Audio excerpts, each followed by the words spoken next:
This is Empty the Bench with Tom Albano. There are two parties, the NFL themselves and Sue L. Robinson, who have come to the terms that Deshaun, something happened here in which he violated the personal conduct policy. Nick Morgeson. Draymond Green's an idiot for punching people, but we know he's not going to get suspended by the NBA because the NBA is not going to investigate anything. Thank you. Yes. I know. Yes. We know Draymond Green punches people. I get it. And Nick Federa. The fact that these owners would choose to say nothing is just mystifying to me, because the man is going for your nuts with a giant pair of novelty scissors. Empty the Bench starts now. What the duck is going on in this establishment?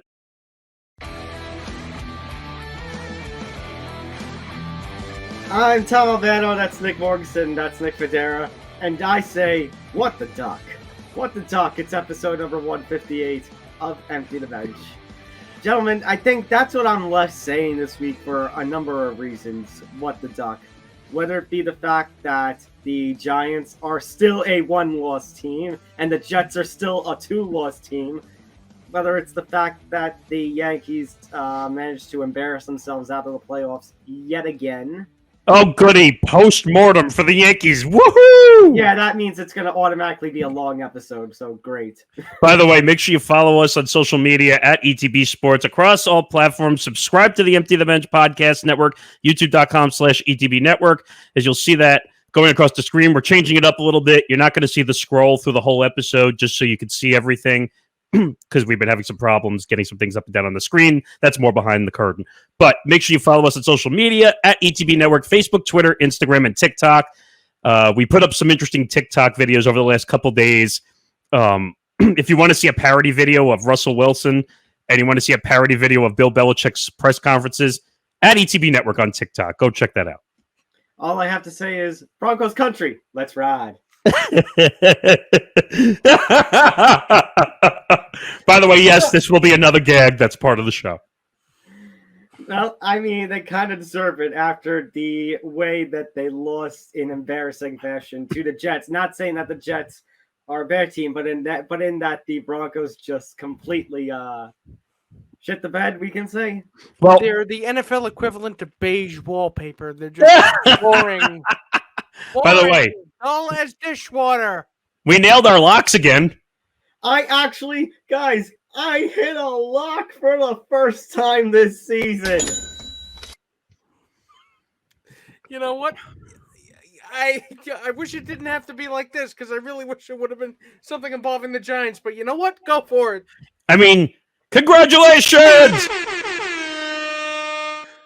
Finally. All right, we have a lot of football to talk about. The football world has blown up this week as we are, guys, officially 6 days away from the NFL trade deadline coming up on November 1st. We'll get more into that. We'll talk about the NLCS and ALCS. Guys, yeah, Yankees lost, embarrassment. We're going to have the post-mortem and just rant for a good while. But we also have history, guys. So we're first year with 6 seeds in each league. For the first time in history, a number 6 seed will be playing in a World Series as the Philadelphia Phillies go from 22-29 in May and firing Joe Girardi to being the National League champions. I have a fun fact, believe it or not. So I was doing some research. I don't know if most of everybody heard it in my ETB minute. I think it was the first time since 1969 that a team made the World Series, and since with a managerial change mid-season. Only time. Rob Thompson is Bob Lemon, so I think they said the Marlins were really the only other one, and a technicality in 2003. Yeah, when is that Jack McKeon? Yeah. But yes, first time in divisional play since 1969 with a managerial change making the World Series. So we'll get into all the baseball, all the worlds. We'll do a World Series preview. We'll get into the NBA and relegation. Relegation got considered. and of course we'll recap Week 7, preview Week 8. But gentlemen, let's start with the football news out of Week 7. That's news related. So, actually starting from I think this news kind of broke right after our episode air, or in the middle of last week's airing of the episode. Christian McCaffrey officially traded by the Carolina Panthers to the San Francisco 49ers. And what did the Panthers get? They got a 2023 second, a 2023 third, a 2023 fourth, and a 2024 fifth. No first rounder at all, but 3 picks in the next draft. You're missing part of this story, which basically, not the trade, but the Panthers basically have no trade capital left in that sense. I think they have like 1 5th or 6th round pick left pertains to next year's draft. So they basically traded away everything they had. And apparently there were multiple teams involved. We don't know all the teams that apparently made offers. And there were other players as well. I think it was a defensive end that everyone was calling for the Panthers as well. So actually, let me look up here their future draft picks. So the 49ers will have, so technically they have 2 round 3 picks in the compensatory portion of the round. They're going to have a 5th round pick, and they're going to have 2 7th round picks in this next draft. They don't have a lot. Basically nothing. They have no draft capital whatsoever. And draft capital in the NFL is king. We all know that. But this is also a year, remember, guys, that we thought, okay, maybe Trey Lance is going to come in. Maybe there'll be some growing pains. But no, Jimmy G is still here. And they're still, what is the 49ers record? Now, I know they lost last week, despite the acquisition of Christian McCaffrey. So they're 3-4. Although the NFC West, you have the Seahawks on top at 4-3. The Rams are 3-3. And the Cardinals and 49ers are both 3-4. So nobody has taken a significant step forward in claiming everyone is within 1 game of each other, believe it or not. Yeah. It actually was a 3-way tie within the time I did my minute about this last week. So okay, but did anyone think the Seahawks were going to be in first place? With Geno Bleepin Smith. By the way, be careful what you wish for in the matchups this week when we do our picks. I mean, shame on me for not seeing it, but you know what? Well, I'm not going to blame you for. All 3 of us thought Geno Smith was going to be a failure. We all have egg on our face at this point. Yeah, but there's a point where you accumulated so many eggs on your face you can make an omelet. And you know who has the biggest egg on their face? I kind of saw that one coming, but yeah, I should have seen that one. But yeah, so I mean, I would like to. I was hyperbolic when I said this could give them the edge they need to take the division, and that was fine in theory on paper. But you know what? In practice, really didn't seem to have that much of an impact. Granted, he only learned the playbook for the 49ers on the flight. Wait a minute. That's insane. I need to bring it up, though. You were saying that you'd rather be reading a Sports Illustrated than a playbook on an airplane. I mean, that depends. I mean, there's no in-flight movie. There's no Dr. Pepper and salted peanuts. What are you going to do with yourself? Dr. Pepper and salted... What? Huh? I'm just saying. What kind of fucked up combination is that? What else are you gonna do? Read a playbook? No, Dr. Pepper and salted peanuts. What's so wrong about that? So, what about a People magazine? No. By the way, if you want to go argue food, you can go watch Living Life on this podcast network. We're not talking food here. Magazine. Why don't you just read a Playboy while you're at it instead? I was gonna say, well, there's a playbook. There's a magazine that starts with play. Yeah, he just didn't need to read that one, but still, I mean, we clearly. What else do the Panthers have to give away? Because let's see, DJ Moore. Which they've already said they're not going to do. Was probably, See, that's a load of bullshit because the GM basically came out and said, well, we're not settling. We're still competitive. Shut up. We're not trading DJ Moore. We're not trading J.C. Horn. Who was is it Brian Burns stays? That's it. I couldn't remember. Got 2 first-round picks. Well, an offer. No. They got offers with 2 first-round picks. Now, last time I checked in the NFL, first-round picks are currency. in the NFL. Especially when you are a rebuilding team like the Panthers. Granted, you managed to beat the Buccaneers somehow. Well, don't you worry. We'll get to that one later. Which really says something about the Buccaneers more than it does anything else. No, I think that, well, one, I think it could have been a farce. We don't know. But the Bucs are bad. The Panthers are terrible. We've had so many horrible games so far this NFL season, which we've been completely wrong and had upsets over. Besides, the problem is, I mean, not exactly the problem, but what exactly are we dealing with here in the Panthers? They're rebuilding the rebuild. But wait a minute. They failed at rebuilding. I mean, if they're not willing to trade Horn and DJ Moore, why'd you trade McCaffrey? That's a good question. I don't know. Maybe the money he makes. Well, actually, so Christian McCaffrey only makes about $670,000 thousand. Well, no, that's what they're paying. That's what they're paying. Yeah. Well, next year, I believe the base salary goes up to $12 million for 3 years. However, something to note, guys, CMC supposedly does have an out after the season. He's not taking that out. I agree. With the injuries that he had the last couple of seasons, he's not going to take that out. And the 49ers are not a bad team.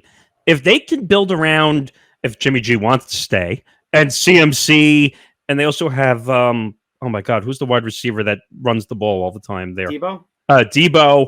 They have a decent core to build around. And honestly, Nick, we talk about the draft picks, but remember something. The Rams have been notorious for all these last few years, trading away all of their first day picks, their first round picks. And you know what?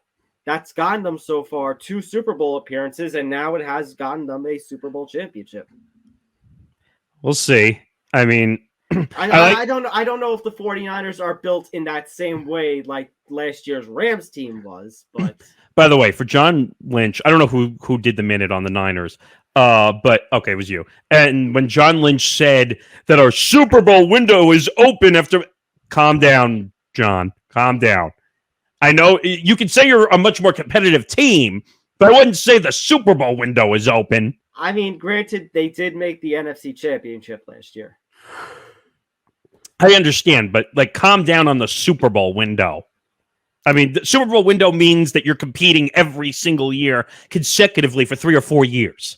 And look, that ship sailed. It sailed 2 years ago. I think it's still there. It's just there's, you know what? It's the oomph factor. I don't know if there's enough oomph in this team. Maybe Christian McCaffrey gets them that oomph along with Debo. So what happens if McCaffrey gets hurt again? There's always that risk. And they're stuck. And I'll tell you right now, if he gets hurt, there's no way he's opting out. I'll tell you that now. Mm-hmm. And by the way, shame on the Bills for not making a trade for McCaffrey. I mean, they pretty much feel like they're set. Which, if you look at, they don't have a running back. I mean, who are their running backs? So you have Zach Moss is the second, but Devin Singletary, Zach Moss. I would rather CMC over those guys. Duh. And the Bills were rumored to be making that trade. Unless they're looking at long term and they're hoping James Cook develops into the second form of his brother Dalvin. But you wouldn't have had to pay as much. If you had to go out on the running back market and pay, it would have been more than $12 million, probably. I don't know what the Bills are thinking. They're not. That gig. But yeah, I mean, they're not. But guys, it doesn't take away from the fact that the Bills still seem like they're the Super Bowl favorite at this point. No, but I'm saying is that would have cemented it in every way, shape, or form if they made that trade for CMC. It did. They definitely would have, but I don't think. I don't think they're as good as they were last year. But remains to be seen whether I'll eat my words. Who's not as good as last year? The Bills? Yeah. I think they're better than last year. I think they're improved over last year. They improved their defense. Josh Allen is another year experienced. He looks like he's actually throwing the ball and making better choices out on the field. Gabe Davis is one of the most underrated players this season. And also, don't forget his throwing mate, his wide receiver. It remains to be seen because again, you don't want to start giving out the hosannas too early. But wait a minute. Stephon Diggs deserves a raise on top of a raise for the amount of... Well, obviously, he's the best wide receiver in the NFL. Well, I don't know if I go that far. I don't know. His replacement in Minnesota, Justin Jefferson's giving him a little run for his money. Well, it took Justin Jefferson 4 or 5 weeks to wake up from whatever coma he was in. But I agree with Nick that he's one of the better receivers in the NFL. I would say he's in the top 3 or 4 for sure. I think there's a chance that Stephon and Justin Jefferson have kind of leaped over Devontae, with Devontae now being in Las Vegas. And the Raiders are a joke. The Raiders are basically... We all thought the Raiders were going to be competing and winning a division. They can't win a game. We did say during the NFL preview with myself, you, Morganson, and Johnny Montalbano from Game On, that one of those teams in the AFC West was going to end up disappointing. And it seems like 2 teams at least had disappointed between the Raiders and the Broncos. Well, the problem is when you only have one wide receiver and a quarterback that you can't trust half the time, and there were reports that he was hurt in the game he was playing. And God knows they couldn't trust what they couldn't. They couldn't trust what they were hearing out of it. But I mean, good old Brett Ripien. Good old Brett Ripien. The fact that you almost beat the Jets. The refs almost blew that game for the Jets. The ref ball this week was terrible. Oh, believe me, I know. But the Jets had another win. Nick, the Jets had another win. Now, we'll get into the bad part of this week, but let's talk about some breaking news of another running back acquisition. So, the bad news, Breece Hall, who would look like he was on his way to winning Offensive Rookie of the Year, tears his ACL in last week's game, and his season is done. However, the Jets, in response, go and make a trade with the Jaguars for James Robinson, and all they needed to give up was a 6th-round pick. I think I need to call the police on the Jets, Nick Morganson. I think I need to go investigating your front office, because that is what we call a steal, ladies and gentlemen. That is more than a steal. That's highway hijacking. Highway robbery. I'll give you one better.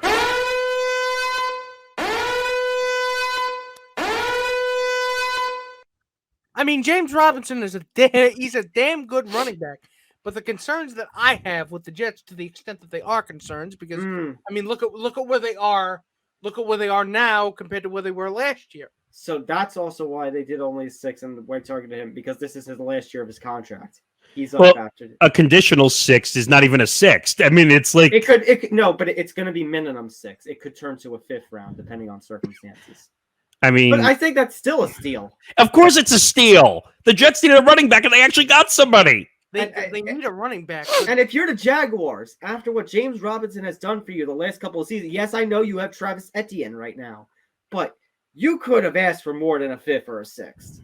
I mean, do you think that? I mean, they're not the way that the Jets are currently constructed, and based on how well they're doing so far, it seems to me like it's eerily similar the way that the Jets and the Giants are because it really seems like the Jets are also going running back first. Not that I want to overspoil, but I think their competition.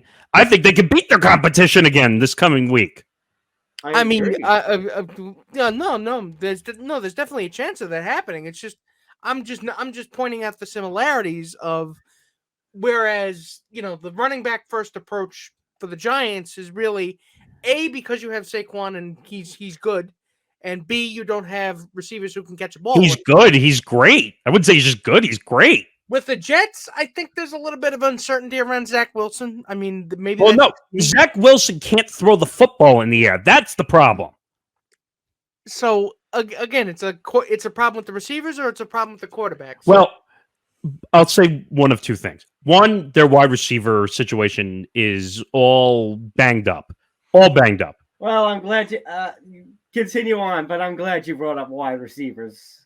And then 2, he can't air the football out. First, he has the lowest completion percentage in the air. He's got 2 touchdowns or 1 touchdown to 2 interceptions. The guy can't throw the football.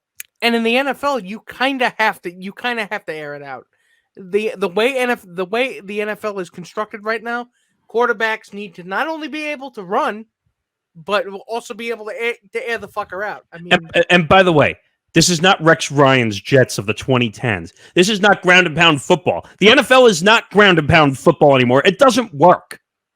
It doesn't work. But again, it helps when you have a Breece Hall, a Saquon Barkley, a James Robinson. Also, you better have a sick offensive line in front of you to do that type of football. To be able to keep them upright. But it puts you at a disadvantage because, again, when you have a quarterback that can do one but not the other in a league where most great quarterbacks can do both and do both really well, I don't know. And that's my big concern.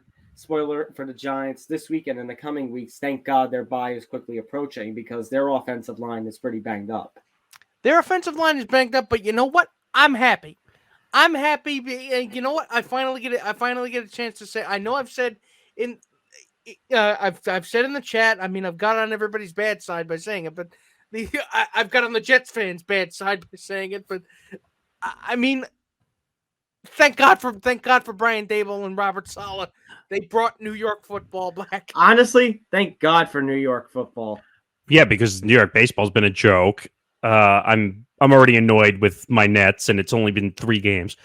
And I don't know about the Knicks. I haven't paid attention to them much yet. I mean, nothing to pay attention to right now, and the Rangers are just playing absolutely. I mean, there was a decent start, but the hockey play so far is a little sloppy.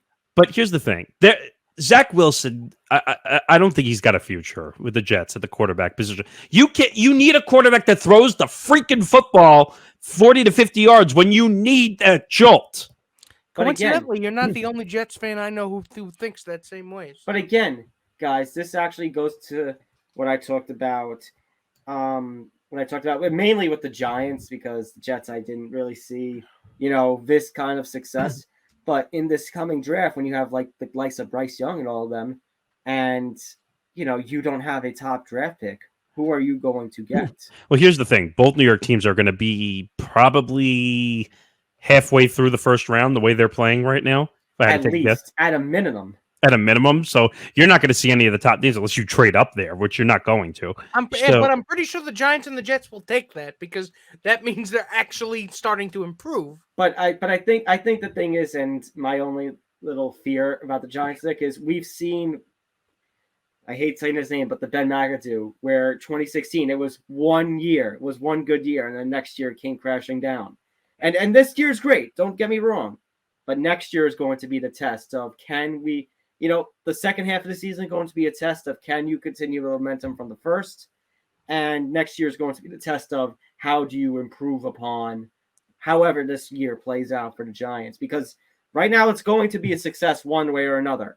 I said that this team, it would be a big success if it was 500 at the by the bye week, and right now it's a guarantee they're going to be either 1 or 2 loss team.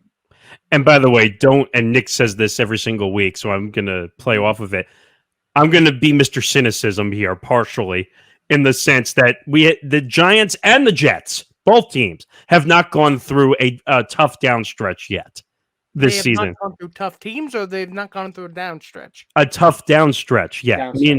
Meaning where you have to wait and see if this happens to both teams. Well, for the Giants, we'll see, because right after the bye week, I think we have a whole bunch of divisional games, and that will determine the rest of the season. That will determine how the second half of the season goes. Let's find out how you do against the Eagles. Let's find out how you do Commanders against the Commanders. Let's see how you do against the Cowboys again. Like the Cowboys on Thanksgiving, yeah. So on Thanksgiving night, really. So I just found it. I did not know that. Yeah. So actually, Nick, here's the Thanksgiving game schedule. It's like Lions Bills in the noon slot, Giants Cowboys in the afternoon, and then I think the evening is Vikings and. Yeah, you're right. It's Vikings. Vikings is it the Patriots? The Patriots. Who wants to see the Patriots right now? Bold move, potentially making me and my father both sick to our stomachs before food gets there. No, after food. After food. You might be asleep, so it doesn't matter.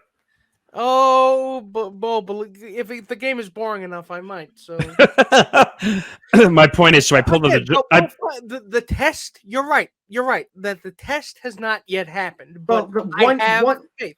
So I was like, wait, but no, I think one or two tests have happened because you had the Packers and the Ravens, and you beat both of them when nobody expected to. Nick Morganson for your Jets, they've got the test coming up against a team that historically for the last several years has spanked them. Okay, but to point out one thing, no Tom Brady. No, they have a lot of offensive line issues. Their quarterback situation is up in the air. Bill Belichick basically has no answer, saying we're playing two quarterbacks. I know, but it would it not be at least in terms of symbolism, a significance that if they were to win this week, that it's new era, like new era. Which, I mean, to rephrase slightly what he said, they win this game and they win it in a convincing fashion. Are you saying the Jets are back? Like I've been saying the Giants are back. First of all, the Jets are not back until they make a playoff spot, in my opinion. Okay, I'll say the only problem you have in terms of your division is that, like we have the only unbeaten team left in the NFL in our division, hammering at the top. You have the perennial Super Bowl favorite of this season. Okay, at the top of your division. But that's fine. We're supposed to lose to the Bills. The Bills are the best team in the NFL. But I think we can beat the Dolphins. I think we can beat the Patriots. I know we can definitely beat the Patriots. The Patriots are a mess. Now, the Dolphins, it depends on what team you're getting every week because it feels like you're getting a different team every week. And if Tua's healthy, if Tua's not healthy, then I think the Dolphins are beatable in every way. So that's what it comes down to. But I was looking at the Giants' schedule. Mm-hmm. So after the Seahawks, they play the Texans. That's winnable. They play the Lions. That's winnable. Then you have the Cowboys in Dallas. That's going to start the test. Thanksgiving through December, you have a whole bunch of division games. Actually, they play 4 straight divisional games. It's Cowboys, Eagles, Commanders. Oh, it's Cowboys, Commanders, Eagles, Cowboys. Commanders. Yeah, they play the Commanders twice. I've noticed a couple of teams in the NFL have they play a divisional opponent 2 times in a 3 or 4 week span. I noticed that with a bunch of teams, and then after I think the Titans and Colts just did that. Actually, the Colts have played like 5 divisional games already. Jeez. So after all those divisional games, Christmas Eve they play the Vikings. That's going to be a hell of a battle. And I think the Vikings are going to be at the top of the division. They might have won it almost at that point. The fact that the Packers are in hell and we'll get to the Packers being in absolute hell. And then New Year's Day they play the Colts, which you better win that game. You better win that game. We better win that game. And then I don't know if it matters at that point, but the Eagles are the final game of the year. I mean, maybe if the Eagles are going for 17-0, if that matters at that point. At this rate, they've pretty much locked up the division the way they're playing. So hey, I'll take a wild card considering I didn't think we were going to make the playoffs. Yeah, everything is gravy. Everything is gravy at this point. Hey, nobody. I'm just excited to be here. I'm like the tourist in Times Square. Hey, speaking of gravy, I don't know what to do with my hands. I'm just me and my camera phone. I want to take a picture in front of that Chili's. Speaking of gravy, we thought both teams were a bunch of chickens, but we're actually getting teams that actually matter.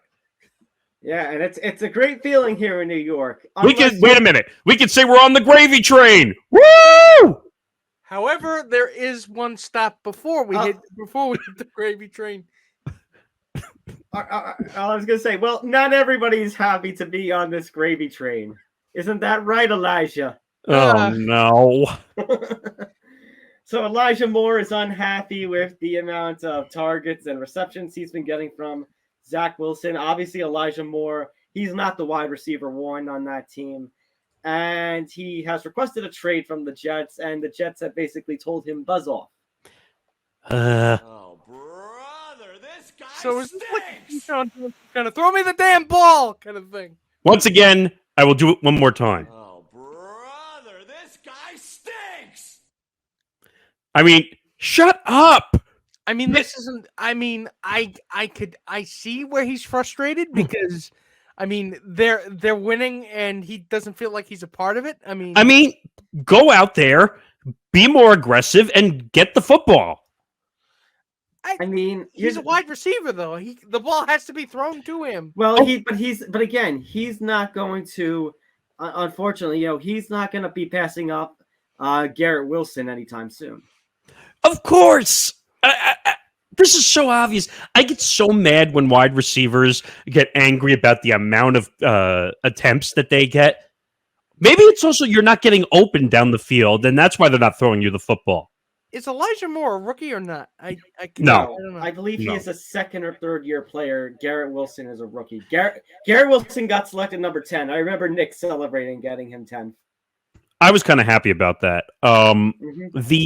This whole thing with Elijah Moore, go out there and get open and get the football. I mean, look. I mean, it's one thing if Wilson is throwing to you and you're not catching it, but he's not even targeting you. First of all, you're complaining, and you have a quarterback that doesn't throw the damn football. So you're complaining, and the team is worried about the running game. So I guys, I'm hearing Elijah Moore is going to be writing a memoir soon. It's going to be called "Just Give Me the Damn Ball." By the way, did you see what he tweeted out? What did he tweet out? I have to go find it again. I saw it, and I almost laughed. If anyone missed, by the way, that was a reference to Keyshawn Johnson. Yeah, I actually has that title. So 10 hours ago, he from when we were recording this, he tweeted out a page of a book, and on the top of it, it says "Facing Persecution." Oh yes, I did see that. Bit much. And then on the bottom of the page, it says, "My hope is in Jesus because he is always victorious." Again, a bit much to call what's going on here persecution. So I think he's doing everything in his power to get himself out of the organization. But Robert Saleh is basically saying, I'm not doing anything. No, not today. I mean, I told the guys off air, I said, I don't like a lot of the things Robert Saleh has done. I know they're winning, but he's very unconventional as a coach. This one I'm okay with. This one I'm okay with him treating him like a jerk. I mean, when the conventional coaches were guys like Eric Mangini, I mean, maybe we could go for a little bit shaking things up. No, I get it, but Robert Saleh, I'm with you on this 100%. If you want to hold him captive, I give you my blessing to hold him captive. That's something that I expect to hear coming from the mouth of Nick. Out of context. That sounds really weird. I mean, empty the bench out of context. We need an account like that. But yeah, this is stupid. Your team is winning. Why the hell would you cause headlines when your team is winning? All right, so I'm just going to run through, by the way, some NFL trade rumors. Again, trade deadline is approaching on November 1st, Tuesday, November 1st, I believe at 4 p.m. Eastern is the trade deadline. We have heard, you mentioned Jerry Jeudy before. The Broncos may also be looking at shipping KJ Hamler, the other wide receiver, as well as linebacker Bradley Chubb. Texans have received calls about Brandon Cooks. Not surprised. We talked about the Panthers already. Jerry Jones came out and said that basically he thinks that the Cowboys are unlikely to do any moves before the trade deadline. Let's see here. The Bears defensive end Robert Quinn has been the subject of trade talks, but he's not giving any thought to that. Something notable. Actually, a couple of things that were notable this past couple of weeks, guys. The Rams are not going to be playing Cam Akers anymore, and they are open to trade talks for him. Apparently, he and Sean McVay have been having disagreements about play philosophy. Darrell Henderson right now is leading the backfield over in Los Angeles.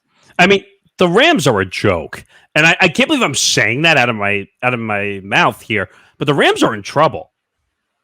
The Rams are not playing again. That NFC West, nobody is really standing out, but they're not playing like a Super Bowl contender. It is a big Super Bowl hangover. Yeah, and if they don't do anything quick, like Matt Stafford is in trouble too with his elbow injury and all the other injuries. That offensive line is a struggle. They might miss the playoffs. They very well might. And you know what? The fact that they go from Super Bowl champs to this, I mean, I've heard of hangovers, but this must have been this is the championship hangover to end all hangovers. A couple other things, guys. Commanders corner, William Jackson reportedly wants to be traded, and Travis Kelce. I don't know if you noticed this, guys. I don't know if you saw this in the recent headlines. Restructured his contract and has given some salary cap relief to the Chiefs. So maybe something to keep an eye on over the next week. The Chiefs need defensive help in the worst way possible. They are one of the worst defensive teams in the NFL. Basically, I think I said this last week. The offense of the Chiefs has to play to beat the defense of the Chiefs. So I'm just going to throw a random scenario out there. Chiefs acquiring Bradley Chubb? I could see that. No, wait. That's division. That's interdivision. No. That's in the division. That's not happening. No, probably not. No, if the Panthers were smart, maybe they give. It depends on which position in the defense that they need help. Maybe if the Panthers were smart, they would give a J.C. Horn or a Brent Burns to Kansas City, and Kansas City will be willing to part with picks. But the Panthers are going, no, we can't trade them. They're foundational pieces. We need to build everything around them, even though we're rebuilding our rebuild, as you mentioned before, Nick Federa. I mean, Christian McCaffrey was their cornerstone, and they traded him away. Christian McCaffrey was the cornerstone. They traded him away. So, you know what? You can't partially knock a building down. Either knock the motherfucker down like a Jenga tower or go the fuck home. At this point, what is the fucking point of all this? What are you, half pregnant? No. Either you shit or you get off the pot. You cannot do things half-assed. You must do them all in.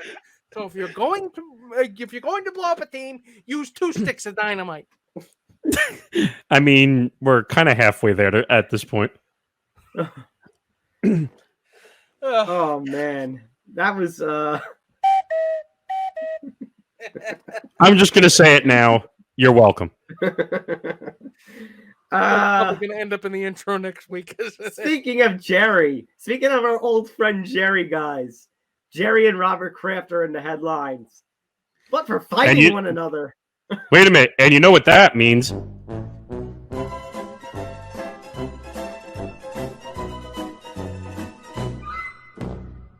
So, yeah, go ahead, Nick. Okay. Jerry Jones and Robert Kraft apparently have been having a little tiff of late. So, guys, there was a meeting of NFL owners recently talking about, guess what?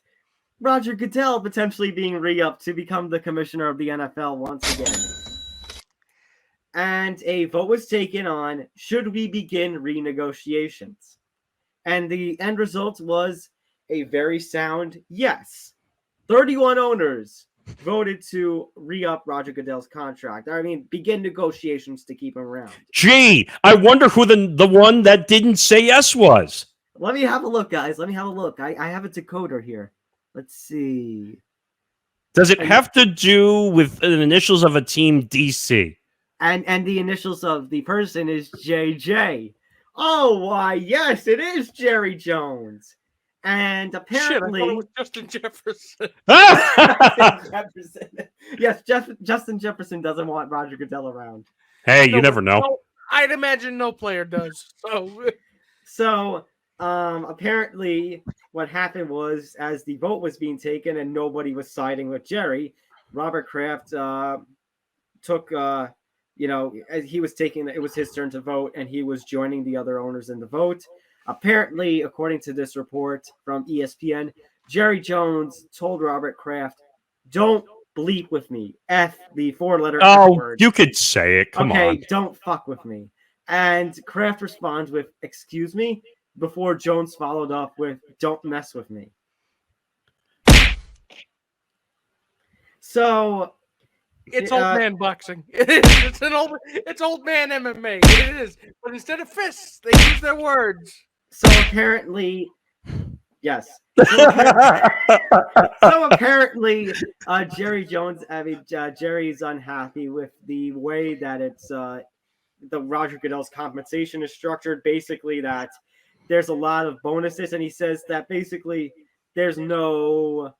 There's a lot of bonus-oriented, performance bonuses for Goodell, and basically he says that the way that it's structured, are the financial goals that Goodell has, aren't exactly clear in the language. That's so funny that an NFL owner would say they're worried about the finances when you have a couple of fucked up owners within your group of owners that have a problem with, well, guess what? Finances. Well, you see, there's too many bonuses. There's too many potential bonuses here that Roger has. I think we need to be more clear, because that if he could turn around and say, well, I accomplished this, even though I think it's not. It is very big. And how about them Cowboys? Come on, baby, Duck is back. You're giving him another deal? How about that bullshit? Look at all the failure. Oh my God. I mean, this story is crazy. I mean, one doesn't know how to run his organization, and one is getting craft services under the table. I mean, pick your choice. Every time I stop expecting to hear that joke, and then every week when you say it, I don't say it every week. I haven't said it. I said it the last. Every week. No, I said it the last 2 weeks. We haven't had to talk about Robert Kraft. Every week he comes up, though. Well, let's not go there. Oh,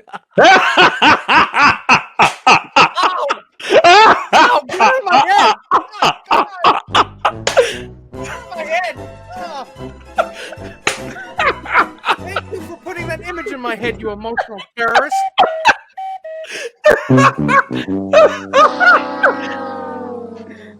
You walked right in. You walked right into that one. Look, if I have to imagine that, you have to imagine Jerry Jones butt-ass naked. Stop. If I'm going down, I'm taking you with me. Stop. I haven't. You walked right into that joke. I'm just gonna say it. All right. Let's go. Are you done? No. All right. What's next? All right. Before we have one more football headline. It's actually a mix. We don't have really too much basketball, and I want to get to the baseball. It's kind of a weird football-basketball mix, but it could be the start of an all-sports story mix. And actually, this is an empty the bench and beyond the bench mix story. Yes. Wait, sound the presses!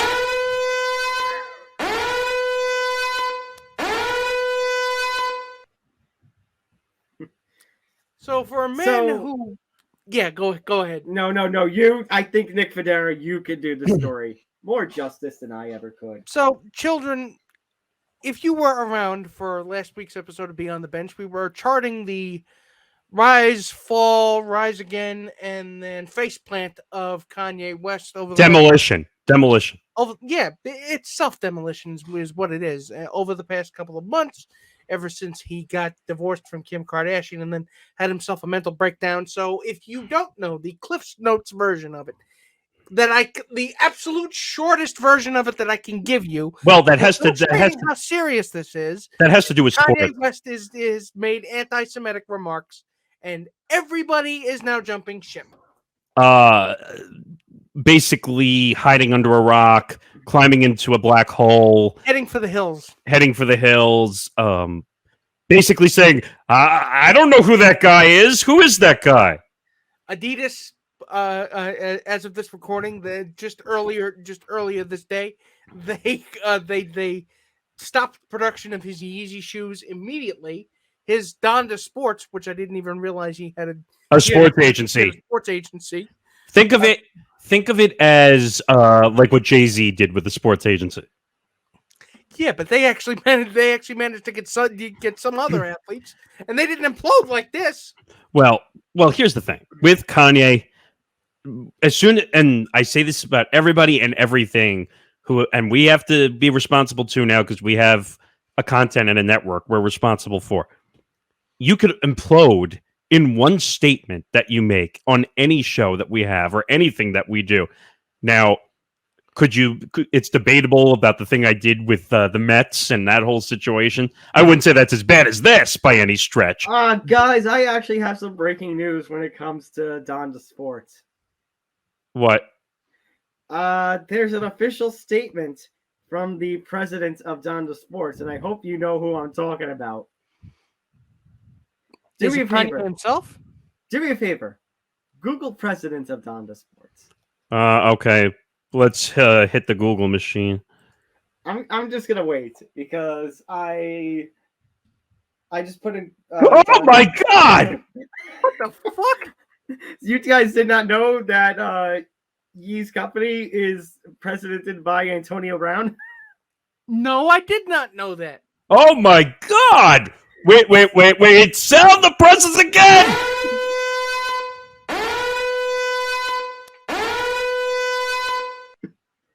And he decided to stick with him? So, shall I read the official statement? Wait, is this a statement from him? Yes, from AB. Okay, Nick, just be prepared. There's gonna be a lot of BS in this statement. Hang on, let me turn up the volume so I can hear you. And just be careful, a dick might pop out. All right, let me get my face shield. Hang on. Shit, I can't find it. Go ahead. Okay. Hopefully my voice holds up during this. Over the past few weeks, the world's reactionary and selective outrage at comments in the media made by my brother Yee have inflamed and sparked rampant conversation and reflection. I, too, have been able to reflect on statements that I and others in my circle have made that lack clarity in expressing my stance. The people and brands that have relentlessly profited from Black ideas and Black culture chose to distance themselves at a very specific time, a time that demonstrated their prioritization of certain groups over others. None of us in the world are free of judgment, yet we live in a time where scrutiny and pessimism has driven our dialogue on cultural issues towards diatribes. Sensationalism and groupthink have forced people not to speak their minds and act out in fear rather than love. For these reasons, I stand by my dedication to freedom of speech, thought, and opinion. I actively seek to coexist in places where I may have a difference of opinion because it's diversity in thought that pushes humanity forward. Let me be clear. Discrimination of any kind is an injustice to all people, which is exactly why I wish to issue this statement. As the president of Donda Sports, I remain true to the mission of Donda and our amazing staff and community. I remain dedicated to helping clarify statements taken out of proportion by the media. I remain committed to bringing new ideas, experiences, and designs to our world. I remain in support of the humanity that is Yee, AB. I'm just going to say it right now. This message might self-destruct in 10 seconds. Okay, so you're electing to chain yourself to the ship as it's sinking? Yes, basically. Okay. Basically, all right, so wait a minute, Nick. He's doubling down. Actually, check that. He's quadrupling down. The way he reads that statement, guys, you would think he's this is going to be a literature joke. You would think he's a member of a citizen of Oceania in 1984. I know. I actually know that reference, believe it or not. I mean, in a way, they were selected because Kanye's been going after black women and a lot of other dark-skinned black women for years. He's been saying terrible things, but nobody paid attention because Kanye, the genius, his bipolar disorder gives him superpowers somehow. Well, he thinks he's a genius. Not that this is but he's literally repeating blood libel. Not that he's not this is a conspiracy theory that dates back to the Middle fucking Ages, and you're sticking by him. By the way, not that this is a political show. The man thought he was going to be running for president, for crying out loud. It ended up being a right-wing nut job op anyway. I told you. I said this to Nick on Beyond, and I'll say it quickly here. Everybody gave him the benefit of the doubt because Kanye the genius, remember? Well, he's not crazy. He's just smart like a fox. No, he's not. And by the way, I'll say it again quickly. That's not what I'm saying. I'm saying that's what they thought. But wait, everyone's using him as a prop. Okay, everyone is using him as a prop because they know he screams and he yells. Yes, they're taking advantage of a man who clearly is in a mental health crisis. He believes. What? Kanye believes even through this, I'd say this might be a bad joke, but through this worst of times, this PR nightmare, that which does not kill him makes him stronger. Oh my God. Wow. And I thought he was going to be the one to make the bad music pun. Well, I could say this is a giant ET, but I wasn't going to go there. Look, I know that the three of us, are the least qualified people to talk about this subject because all three of us are white and none of us are Jewish or. Well, but wait a second. Well, Mortensen is half Jewish. Yeah. So I'm half Jewish. He's half Jewish, but you know what? Actually, technically, I'm more Jewish and Catholic because I had the bar mitzvah here. Yeah, no, that's a good point. But still, the point remains that the man has become completely radioactive. And if you're sticking by him at this point, you're just going to end up hurting yourself. But wait a minute. And I'm reading headlines here that apparently he hid this, AB, for a long time that he was the president of Donda Sports. It only came out in February. What the fuck? Or actually, better yet, how did we not know this? And by the way, in a normal job, to be a president of an organization, a person should not be allowed to take their dick out in a pool and be allowed to keep their job. A president should not be this. By the way, and according to Antonio Brown, also, apparently they bought a $2 million suite for the Super Bowl at SoFi Stadium. So, ladies and gentlemen, you know what? If there's any lesson you can take from this, and we're probably going to end up talking about this more when we do BTB. Don't you worry. When this drops, so there's definitely going to be more. We'll talk about this. So I'll save the bulk of my thoughts for then. But for now, I mean, you're deliberately chaining yourself to the ship, Antonio? Well, let's quickly. Why? Well, we talked about that side. Let's quickly talk about the Aaron Donald, Jaylen Brown part of this. I mean, they're gonna have partnerships. Sports agencies going after them like crazy. I'm not worried. Sports agencies chomping at the bit to snatch them up. If I'm not mistaken, I thought Jaylen Brown or Aaron Donald had part ownership in the agency too. If I'm not mistaken, well, they'll be getting off that shit now. Yep, that did. I can't confirm that. I don't know, but if they did, they don't anymore. Well, they would have to. They'd have to sell it off. They'd have to liquidate, but I'm trying to see if I can find anything. Here's this. I see statement. So Jaylen Brown made a statement. In the past 24 hours, I've been able to reflect and better understand how my previous statements lack clarity in expressing my stance against recent insensitive public remarks and actions. Oh, is this for the whole Jaylen Brown thing? Yeah. So basically, he's terminating. I'm terminating my association with Donda Sports, is what he's saying. So that was Jaylen Brown. So he was not happy, and then Aaron Donald. Our family has made the decision to part ways with Donda Sports. The recent comments and displays of hate and anti-Semitism are the exact opposite of how we choose to live our lives and raise our children. We find them to be irresponsible and go against everything we believe in as a family. And that's just part of the statement. It goes on for a while. So yeah, and this is not going to slow down. This is going to be. We're going to see this stuff coming out for a while. If you were strap in because this is not the end of it. By the way, as an athlete, why the hell would you go to a sports agency owned by Kanye West? Because if Jay-Z can have a successful sports agency and he's not interested in me, but Kanye is, I'll go hop on that shit. Okay, but here's the difference. Jay-Z knows how to run a business, unlike Kanye. Jay-Z knows how to run a business, but Kanye, genius. Everybody knows he's a genius. No.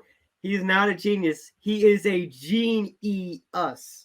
I was going to say that. And by the way, like Nick said, he thinks he has superpowers and he thinks he was going to be president. So take it for what you must.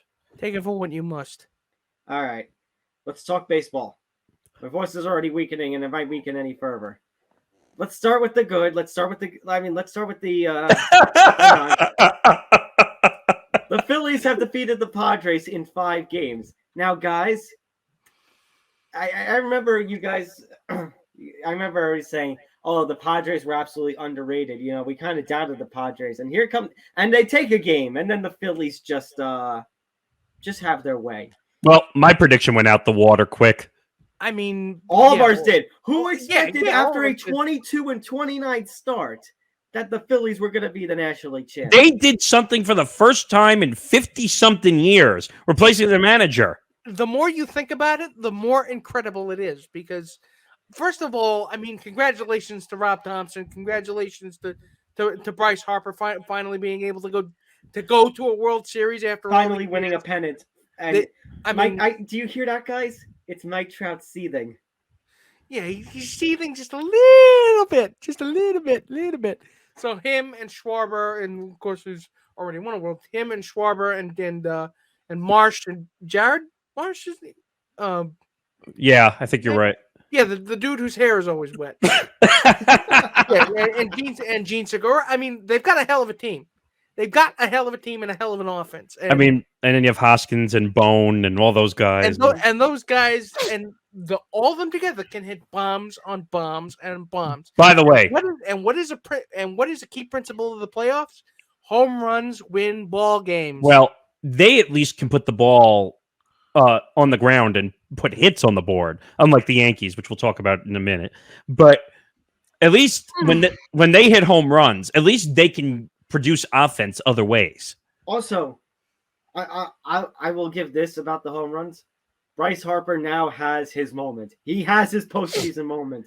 No matter what happens the rest of his career, we will always have that highlight of Game 5 of that team, of the Phillies taking the lead. Well, NLCS MVP, not that really matters, but Right, I but mean- Bryce Harper has been having the postseason. Like, I know he hasn't made the post. I mean, he's made the postseason. He hasn't gone past the division series up until this point. But man, is he! This is he's having a career year. He is having a career year, and it's really astonishing to see, because I mean 3 years ago, it was even longer than 3 years ago, because when he signed with the Phillies, we all thought the Phillies were fucking crazy. you mean that giving him that deal? You mean that 13-year, $330 million? But now, I mean, kind of like the A-Rod deal. Well, it's kind of paying off. hold on. Until he wins a World Series, the deal is not valued yet. Well, not just that, but we also have a whole other half of that contract to see play out. Nick, they're screwed. Yeah. They are screwed at the back end of that contract. I mean, if they can win a World Series this year, I guarantee you, there's not a soul in Philadelphia who will care about the back. How old was he when he signed that contract? 28. Trying to look it up as we are. He's 27, only 28, 30. He just turned 30 like last week, so he had to be like 26. I don't know. I'm trying to look it up. My computer's being stupid. Oh, there we go. He had to be like 26 or something. He was 26. So he was 26, and he signed a 13-year contract, so it's all the way to 39. Again, everybody thought the Phillies were fucking crazy giving him that deal. But you know what? It takes time for deals to especially at that magnitude, for them to fully reveal themselves. And it's now finally somehow the Phillies put it together. Somehow they went from worst to first. You know what's incredible, though? In most contracts, and you don't see this, the pay doesn't go like to a massive number. It pretty much stays consistent the whole contract. And boy, how forethinking is the Phillies front office removing the interim tag from Rob Thompson's? Rob Thompson's. Let me say one thing. No one knew that Rob Thompson was going to turn that team around to go to the World Series. No, literally nobody did. Even if you were going around the Phillies subreddit at a time, or Phillies Twitter, or any of their fan channels, nobody thought that. I'm going to say it right now. Did any Phillies fan have them go to the World Series? Raise your hand. Put your hand down. You're freaking lying. Reach out to us on Twitter if that was you. We want to know who you are. And by the way, we're going to ask you this. Why you always lying? Oh my God. Stop your fucking lying. And by the way, I just want to say I stole that from Hank and Dichter from Game On. He's the one who's been using that. But yes, you're a liar if you thought they were going to even make the playoffs and make a run. But somehow it happened, because you know what? The pitching was enough, and the offense was And the just hitting playing delivered. otherworldly.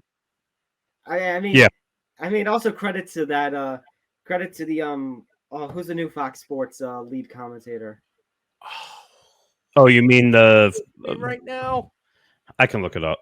You talking? I know who it is. I just can't. The new Fox Sports commentator for Joe Davis. Joe Davis. He Joe does the Davis. Dodgers. Yeah, Joe Davis. He does the Well, Dodgers. Yeah. Well, getting to he making that call that Bryce Harper had the swing of his life as he hit that home run. That's a call that's going down in immortality. By the way, just looking at some of the contract details, because I think this is interesting also. No deferred money. No deferred money through this whole contract. You think the Dodgers are going to be kicking themselves with all that deferred money with Freddie Freeman? Full no trade clause, which means he can't go anywhere. So they're fucked at the end of this contract. They passed. I think I think in the NL, I mean they beat the toughest team in the National League in the division series. They passed their tests, and now they have one more test that they got to get. They have the ultimate test. So but the one thing I want to say though is MLB is probably the easiest place when it comes to getting upsets. When you look at the NBA, the team that's a favorite wins 90 to 95% of the time. You're not going to see an 8 seed beat a 1. The only one I can think of way back in the day was when Golden State was an 8 seed. And this was way before Steph Curry beat Dallas as a 1 seed. But when they upset of the Supersonics, you mean? What do you mean? Oh, that there wasn't there a time where the Supersonics were a 1 seed and they got upset by I don't think it was I think it was Denver. Because they had Mutombo. Oh, it might have been. Well, that's another one. But yes. But you're not going to see an NBA upset like that very often. Hey, the Knicks upset the Heat as a 8 versus 1. Okay, but those are the only 3 examples. Sorry, right. Those are the 3 examples. No, you're right. But you're not going to see it very often in the NBA. The NFL, you're really not going to see it, even though it's more of a crapshoot because you're playing one game. But you're just in MLB, you play more games. So the apt is you could beat a team in an upset. So now that we've done that, should we rip the Band-Aid off? Yes. Fucking. I think this deserves a lot of sound effects. Oh no. Let's see. I think we should start with this.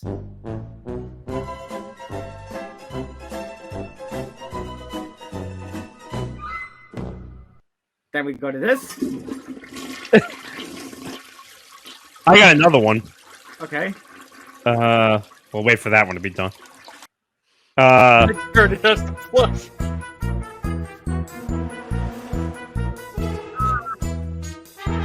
Yes, but I'd say that this music is more appropriate for this. Well, by the way, that's a new sound effect we had to break out due to YouTube treating us like assholes with licensed music. But let's say, I know I have more. Let's see this. You suck. Look at all the failure.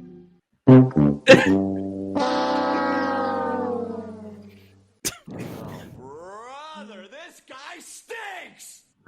well, wait a minute. Wait a minute. Which one? Wait. Which person are you referring to? Because that's one person. Yes. Okay. One more. Guy, you stink. If you're a guy in the Yankees, you stink. Oh no! What? One more. The ultimate sound effect. Congratulations, dickweeds. It's funny because I was going to say that. I was actually going to say it. But, yeah, congratulations, dickweeds. You got yourself swept by the Astros. You got yourself embarrassed. Well, Embarrassed. Guys, it goes back to what I said in the pre-show meeting. Could you imagine telling somebody after the Joe Girardi 2017 Yankees, who were thought, remember, that team was thought to have, they were going to miss the playoffs, and they took the Astros to Game 7 of that ALCS. Imagine the baseball gods coming to you and saying, that was your apex, Yankees, of this next era that you're going to have. Nick, I probably would have switched allegiances and maybe started watching soccer at that point.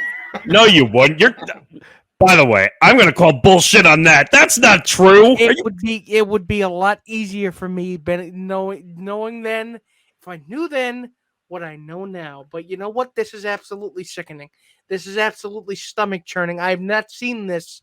I've not seen a team fail at face plant, hit the pavement, bleed out everywhere while tripping on your own dick since probably the 06 ALDS. And wait a minute. And you know what the Yankees are telling you? RELAX. Well, you know what? FUCKOFF, Brian. I don't give a shit what you think you're committed to, because you know what? You know what? I'm sorry to get all ranty here, but this has been building in me for a couple of days, and it needs to be vented somehow. We have been sold year after year after year that we are going to be able to compete for a championship. We're going to be able to spend the money and build a championship contender year after the year. We're the Yankees. We don't accept failure. That's not what we do around here. Well, look. Well, you know what? Let's open up the book and go back a couple of chapters and see what we find here. Because it seems like what we found is you being comfortable with fucking failure, Hal. It really does seem like you don't give a shit as long as the shareholders are happy. If you're not going to act like the Yankees, then change your fucking name. Fucking change your name. Take the pinstripes out, demolish the stadium, and move to fucking Tuscaloosa if you're not going to act like the New York Yankees. Because this is what you tell us you're committed to, and you're lying. If you're not lying, then you're too stupid to be president of this team. I feel like I'm taking crazy pills at this point. It's like, why is nobody involved in making the decisions? Why are they so short-sighted, so fuckingly stupid that they can't make these decisions here? Why? It's so simple. It's so simple. It's so simple. A chimp could do this. And why are you not doing it? Why are you not doing it? I realize I'm lamenting to a camera here, but you know what? I've had just about all I can take from these guys. I know I'm lucky enough to see them win 5 championships in my lifetime, but you know what? I can't take it anymore. I can't take it. Bravo. I haven't heard a rant out of you like that in months. I mean it. No, I know you mean it. I know you mean it. And we all agree. That was a money rant. But I hate to say this, though, Nick. I'm not surprised by it. Nobody was surprised by the outcome. And honestly, all these memes that are going around, that little Sinatra remix with the Big Poppies, Yankees lose, that jellyfish jam. Honestly, guys, we deserved it. For how that second half of the season went and how this playoffs went. Okay. Almost getting eliminated by the Guardians, getting swept by the Astros. We deserve it. Okay, You know, but in the final 101 games of the season, you know what the record was? What? 51-50. Okay, but I'm saying that first half was an outlier. This is still the same team from last year and from 2020. That was a disguise, a ruse, a Okay. smoke screen. Wait a second. Time out. So they played so well in the first half of the season that everyone was assuming that they were going to break the record of the Yankees of the 90s. They're going to win all these games. And I kept saying to myself, can we relax and actually watch the whole season and see if they're actually going to win this amount of games? Everyone was overly delusional, thinking this team was going to win 120 games. And that's why they're disappointed now. But it's not a matter of that. It's a matter of, I did not think they were going to get to 120 games. I was even fine with the 99 that they got. But it's a matter of just that August. That August was terrible. September, the lead of the division came down to 2 games. Like after that first week of August, I got a fear of, here comes 1978. Here comes our 1978. Okay, but injuries also were a factor. That would have, you know what? I would have taken a 1978 at that point, knowing what awaited me. No, as in we were the role of the Red Sox at that point. But exactly, I would have settled for that, which I realize is insane of me to say. But you know what? It's just, how is it that they keep losing to this team? Nick, You should have been able to figure them Six- out ages Because ago. Nick, 6 straight ALCS appearances. Nick, I'll go one step better. What's the definition of insanity? I understand that, but the Braves were able to beat them. The Red Nick. Sox were able to beat them. Nick. And the Dodgers were able to beat Nick. them. Okay, So they're not Wait. invincible. Time out. Okay, so the Yankees have done the same thing for 6 years. All they think, if we get decent pitching and we hit the ball out of the ballpark, we'll win. What has that produced in 6 years? Nothing. well, Less guess what? than nothing. And you know what else we've had 6 years of, guys? Questionable Aaron Boone decisions as well. Well, technically 5. Technically 5 years. Okay, but you can't blame this all on the manager, though. I'm not blaming it all I on the don't blame manager. it all on the manager. He did what he could with the pieces that he was given. Mm, No, I don't agree with that. But what I will say is, and because other people won't say it, and I'm talking about we are much more open than a lot of shows because they refuse to make people upset. How about holding the players accountable for not playing up to their standards and their ability? I just want to see somebody making the decisions get And, pissed off. and don't throw something at me. Garrett Cole was not the pitcher that he should have been this season. Are you fucking insane? He was what you pay him $300. Nick, how many home runs did he give up this season? It doesn't matter what the season matters. The fucking postseason. Right, but I'm saying he didn't look right for a lot of the season. in the Again, postseason, though, Nick, in the postseason, though, he was the pitcher that Postseason. delivered for you.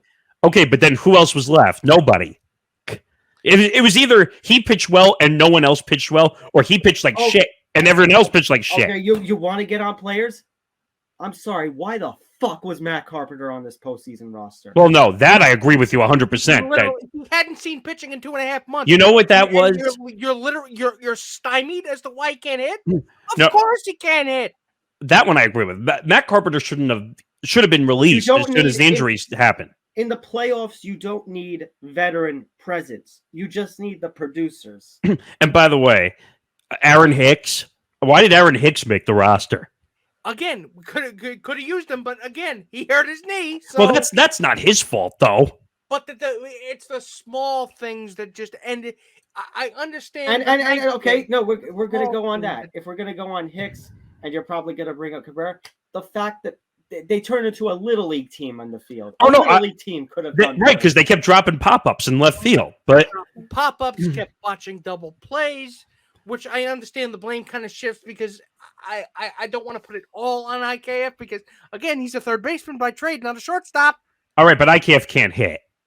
Okay, well, I was gonna say, but again, that also stretched to Yankees management looking at you, Cashman and Hal, for giving leashes for so long on all of your prospects that you tried and defended Gary Sanchez for all this time, and then when you finally gave him up to get him off the team, you had to take on this albatross Josh Donaldson contract. And this is not a recent development, mind you. Need I remind you of somebody named Jesus Montero? Well, wait a minute. Need I remind you of Clint Frazier? Well, Exactly. I This went is back- a recent phenomenon. I went back in the bowels of minor league prospects with Jesus Montero, but But again, he was the future until he wasn't. His stock rose so low that you had to sell him off for pennies on the dollar. yeah, but the thing is, like I said to you guys in the chat, they could have. Actually, but no. But I think Frazier and this season with Andahar is worse. When teams come calling and you just say, yeah. Well, they fucked up on the whole Again, Andahar again, situation.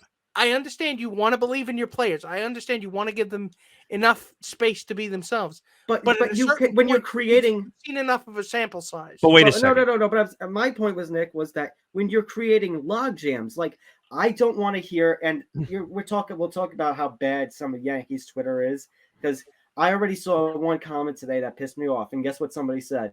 That they'd rather spend the money from Aaron Judge, they'd rather spend it on Trey Turner. Okay, now you have a fucking log jam on the left side of your What? field already. That you What? already have Donaldson and IKF, that Cabrera and Peraza, and don't forget something, guys. They've got somebody in AAA who they say the next big thing, the next Derek Jeter. We actually over were there. able to talk to him. So you're gonna add another piece to the puzzle, another piece to the problem. Wait, unless they're going to put Trey Turner at third base, but that would be redundant because that's not his position, like IKF. But I say we don't need another IKF to stretch it back further to the rest of baseball and our friends over on the other side of town. We don't need another Dom Smith where they're playing out of position and they suffer for it. Dom Smith couldn't hit. That was part of the problem. But this whole thing with the Yankee organization, where all these years, going back to when we were much younger in the early 2000s, it was all about having an all-star at every position. That was a mistake. They neglected the minor leagues, and it fucked them over all the way to today because they don't know how to control younger prospects. That's the problem here. Control sometimes, and I think even Johnny has said it. It is the word the Yankees and Hal Steinbrenner love, and it is sometimes the word that curses them. Well, think about, I can't remember the name, Efros, who's controlled until 2028. Well, Efros is a different case because he got hurt. But I'm saying is that could be good, that could be bad. We don't know.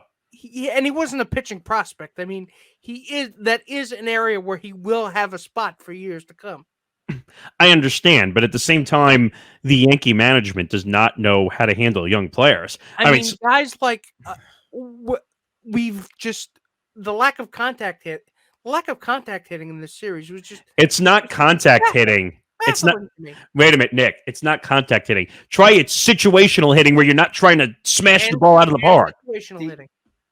This series, this playoff shows the importance of DJ LeMahieu and Andrew Benintendi, and they didn't even put on the best of seasons, and they were still a missing piece.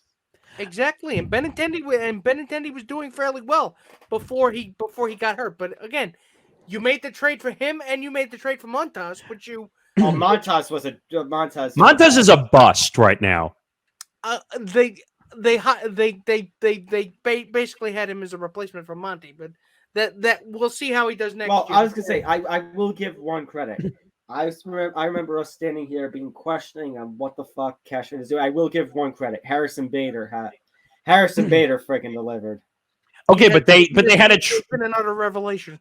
But they had to trade a decent pitcher that they had. Yeah, but you know what? That is the sign of. That is the sign of we will not have to deal with Aaron Hicks any longer because I do not see Aaron Hicks on this roster. He's under contract, isn't he? They will trade him. They'll trade him. What are you getting for him? You're getting nothing. Which considering he's kind of on a team-friendly deal because he's only making $10 million per season. I think he had a 7-year, $70 million deal, if I'm not mistaken. Yeah, it's team-friendly. It's team-friendly, but I knew like 2018-19 when they gave him that contract. Tom, he's under contract until the club option in 2026. There's no way he can stay. But they're stuck with him. No one's going to take him. So he's going to end up. It's like you've been saying, Tom. They are going to justify these contracts, and they are going to play these guys. Then I'll give this take. If they don't re-sign Judge, but they keep Hicks and Donaldson, you're right. You're 100, 80 and 82. They will be under 500 for the first time in 30 years. You're 100% right. I'm not disagreeing with anything you're saying, but unfortunately, because now he's going to be hurt for 6 to 8 weeks. They said he has to recover from the injury, so no one's going to take him. He's damaged goods right now. So, at this point, what you're telling me is, if they don't re-sign Judge, it's going to be the nuke option. They're going to have to blow this team up. Again, unfortunately, that would be the logical thing to move. But if that's logic land doing, I was going to say, if that's the case, why the fuck is Aaron Boone staying? So the recent report that's coming out is that the belief is that Cashman and Boone are staying. Now, again, not everything is Boone's fault. Not some of it is the fact that, guys, what have we talked about? The chatter. Yeah. No. Puppet. He's a puppet. He is a puppet. And I understand that you're keeping Cashman around because who else is out there? As much as I've been saying since 2018 that he has been regressing in the general manager rankings, who else is out there? Who else is out there that would do a better job? Who would approach the job differently than Brian Cashman would? Well, I'll give you a name. Every team is analytics. Well, there is a name I have in mind, but right now he's in baseball operations. That was the name I was thinking. And he's looking to be the commissioner of this sport, and that's Theo. And I'd be very happy about if Theo Epstein was the commissioner. And this might be a bad take considering the word Yankees and rebuild don't go hand in hand. I would be willing, if Theo was willing to take on general managership, I would be willing to go through a rebuild of some bad seasons if it meant getting back. Think about his track record. He took two teams that were under curses, the Red Sox and the Cubs, and won World Series in both. Now, I just want to point out, I saw a statement just now from Brian Hoach. It was from a little while ago, the day we're recording.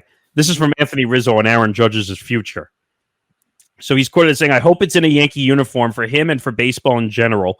We're seeing people jump ship so much. The fitting thing would be for him to do a press conference receiving not only the money he deserves, but also the captain title. That's been going around a lot, that he deserves the captain title. Granted, we're not in the locker room, so we don't know the kind of leadership that's going on. I mean, it is his team. It is his team. Everything. Everything. I mean, by contract. By contract, it's Garrett Coles.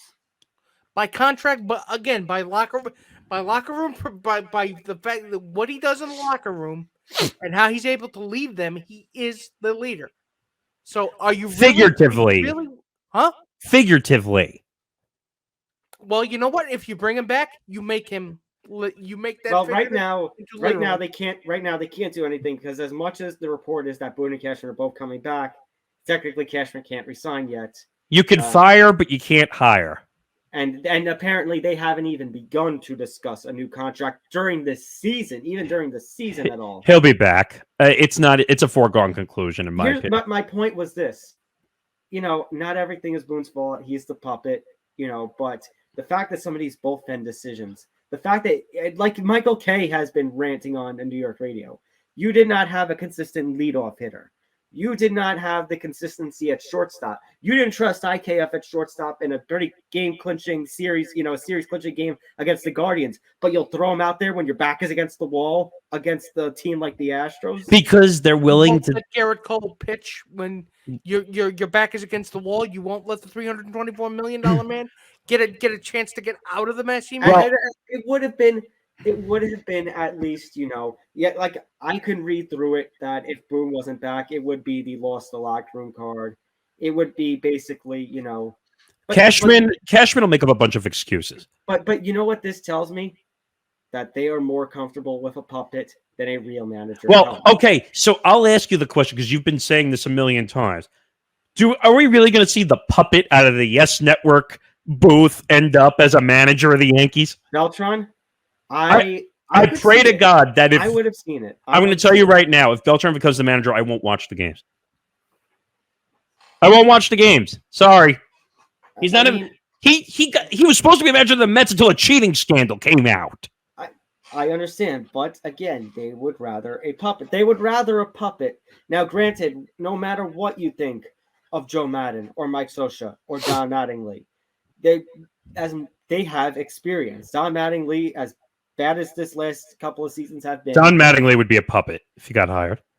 I disagree. I think he's a two-time manager of the year, wasn't he? I understand, but it's the Yankee organization. It is the Yankee organization. But my point is that tells me they would rather a puppet. They want control. They want control. They want to be able, and the joke I was making to some people is Brian Cashman should go down during the season, sit in the dugout with a Yankee uniform on next to whoever's managing and whisper the signs in his ear. So I understand. So I'm just going to end by saying this. I understand the concerns, and I've said this on the show about giving Judge that 9th and 10th year, especially after a postseason like this. But if you mean to tell me that he is not going to be welcome on this team, but you're going to keep around Aaron Hicks, and you're going to keep around IKF and Donaldson just to try and justify this trade that happened last season, which I agree with Kay, might go down as one of the worst deals in the history of Brian Cashman and the New York Yankees. And you're going to keep around, say a couple of pieces. I know, Nick Federa, you like Glaber and want to keep him around so much, but if the opportunity to get another starting pitcher comes, maybe I was actually going to bring that up. I think that was a mistake that they didn't make that trade. Well, I thought it was because the time ran out. No, but I'm saying it was a mistake that they should have started that sooner, and they should have tried to complete that trade. My point is, if Aaron Judge, ridiculous contract or not, leaves, and then you keep around all these different pieces. And this might be a very unpopular opinion, including from what I might say Nick might get mad too. Gleyber Torres has no fit on this team. I can't say that either because he did do well this season. Nick, he doesn't come up in the clutch in situations when needed. He strikes out a ton. I would only make the trade, number one, to get a pitcher, and number two, if you're not going to bring back Judge, this is one of those things, like I said, about new era. You might as well just dismantle the old era and see what you can get. And also, Gleyber's looking to swing and hit the ball in the ballpark half the time. He's not looking to drive the ball into the gap and get on base for whoever is behind him. That's not his game. This shit is depressing. This is.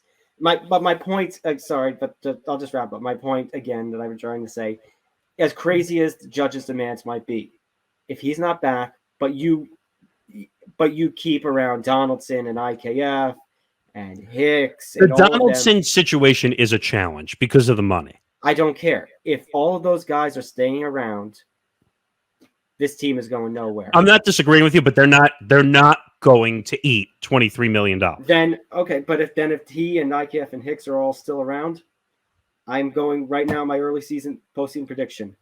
For the first time since in 30 years, the Yankees will have a losing record next season. I mean, we'll have to wait and see.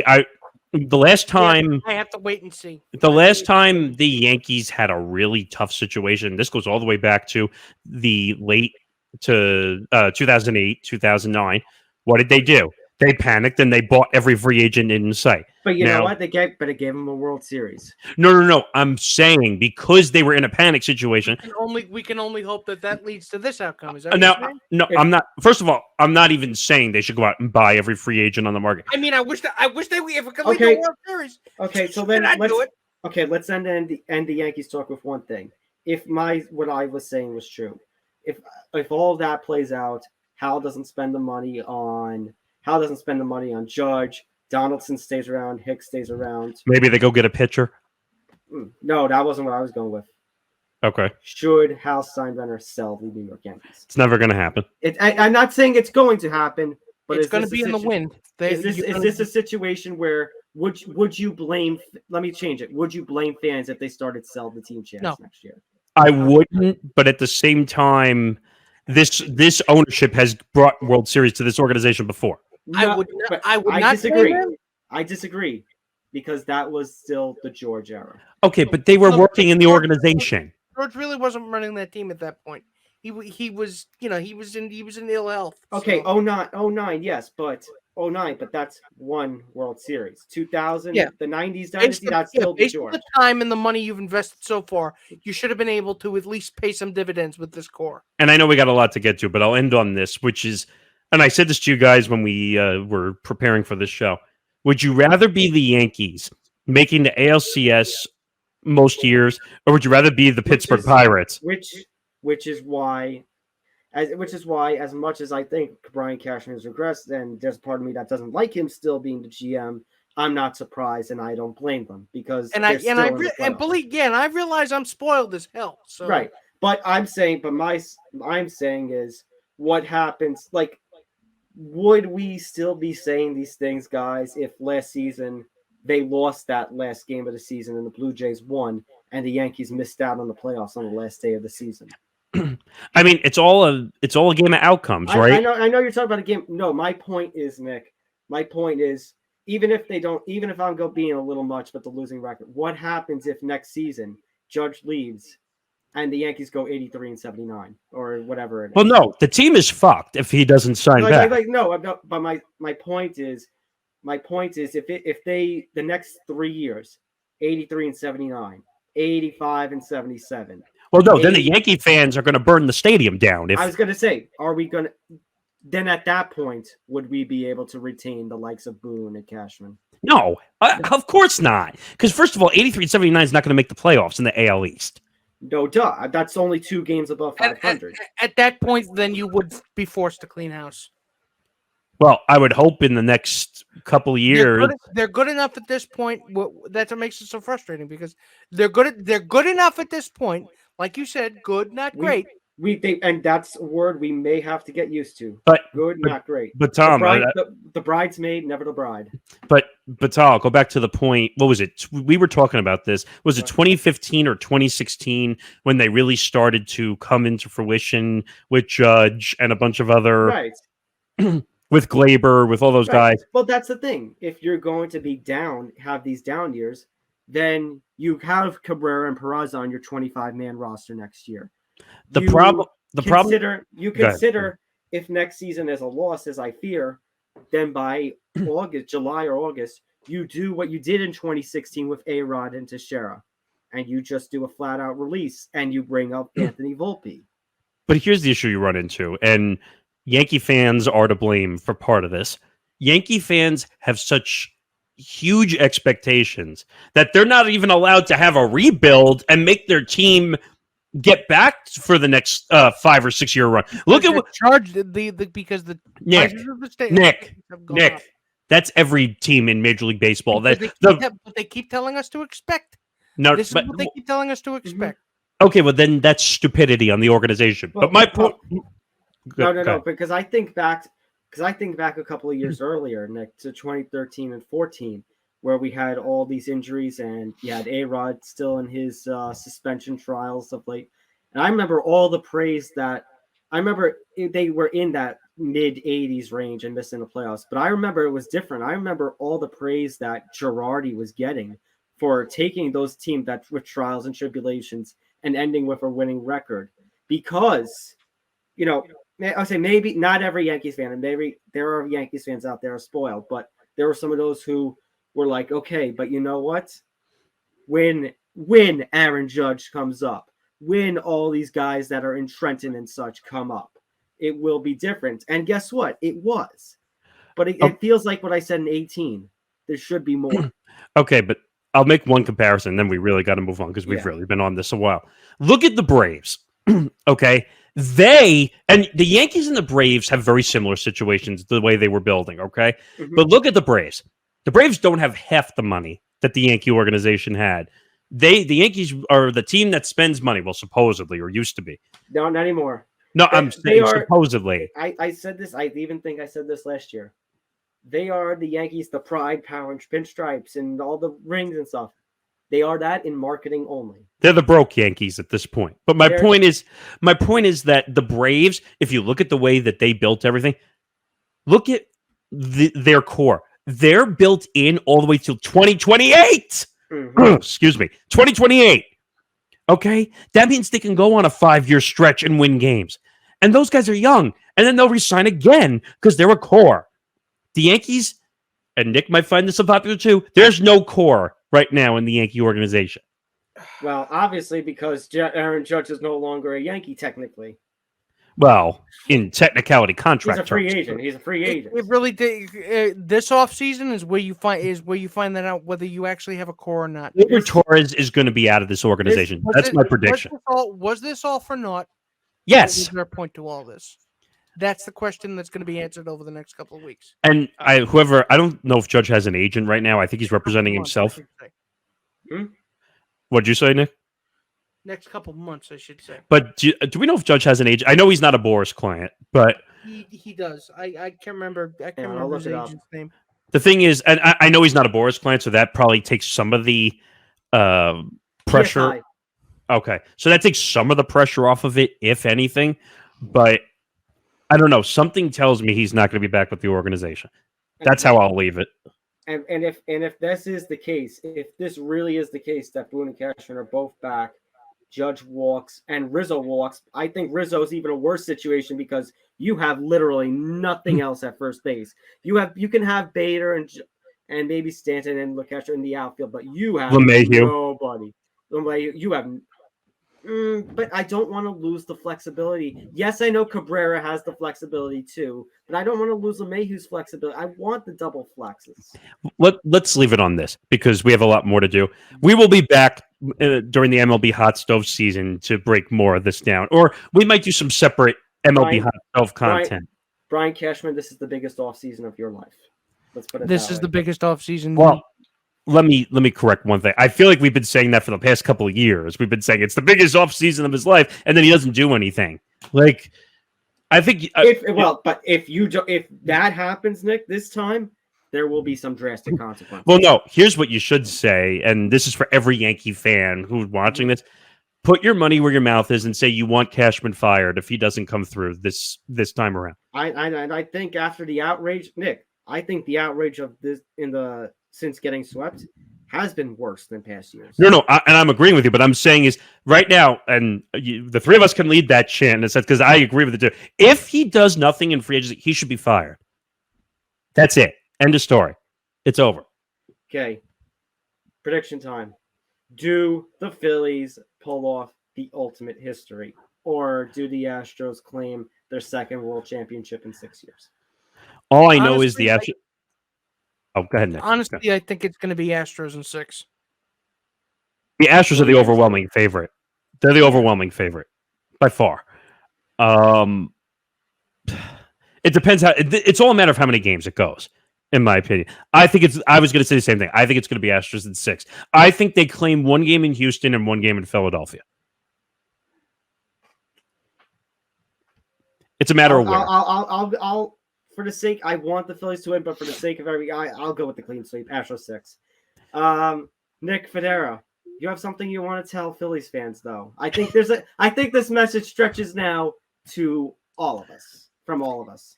I know I was harsh in my rant before, but I'd like to have a chance to speak directly to Phillies fans, if I may. Hello, Phillies faithful. Now, I normally wouldn't do this, but desperate times call for desperate measures. I've no grudge against you, regardless of my being a Yankee fan, even though you're probably laughing your collective asses off at my team's misfortune, tripping over their own genitals and such. But I must make a plea to you, to all baseball fans outside of Queens and Houston, to get behind the Phillies in the World Series. This team is the only remaining obstacle between the Astros and another championship. And we don't want that to happen, do we? And they must ensure that it remains out of reach. Trust me, knowing that the Astros own your team's asses lock, stock, and barrel is not fun. So I entreat every non-Astros baseball fan, young and old, big and small, to make this a red October. Thank you very much.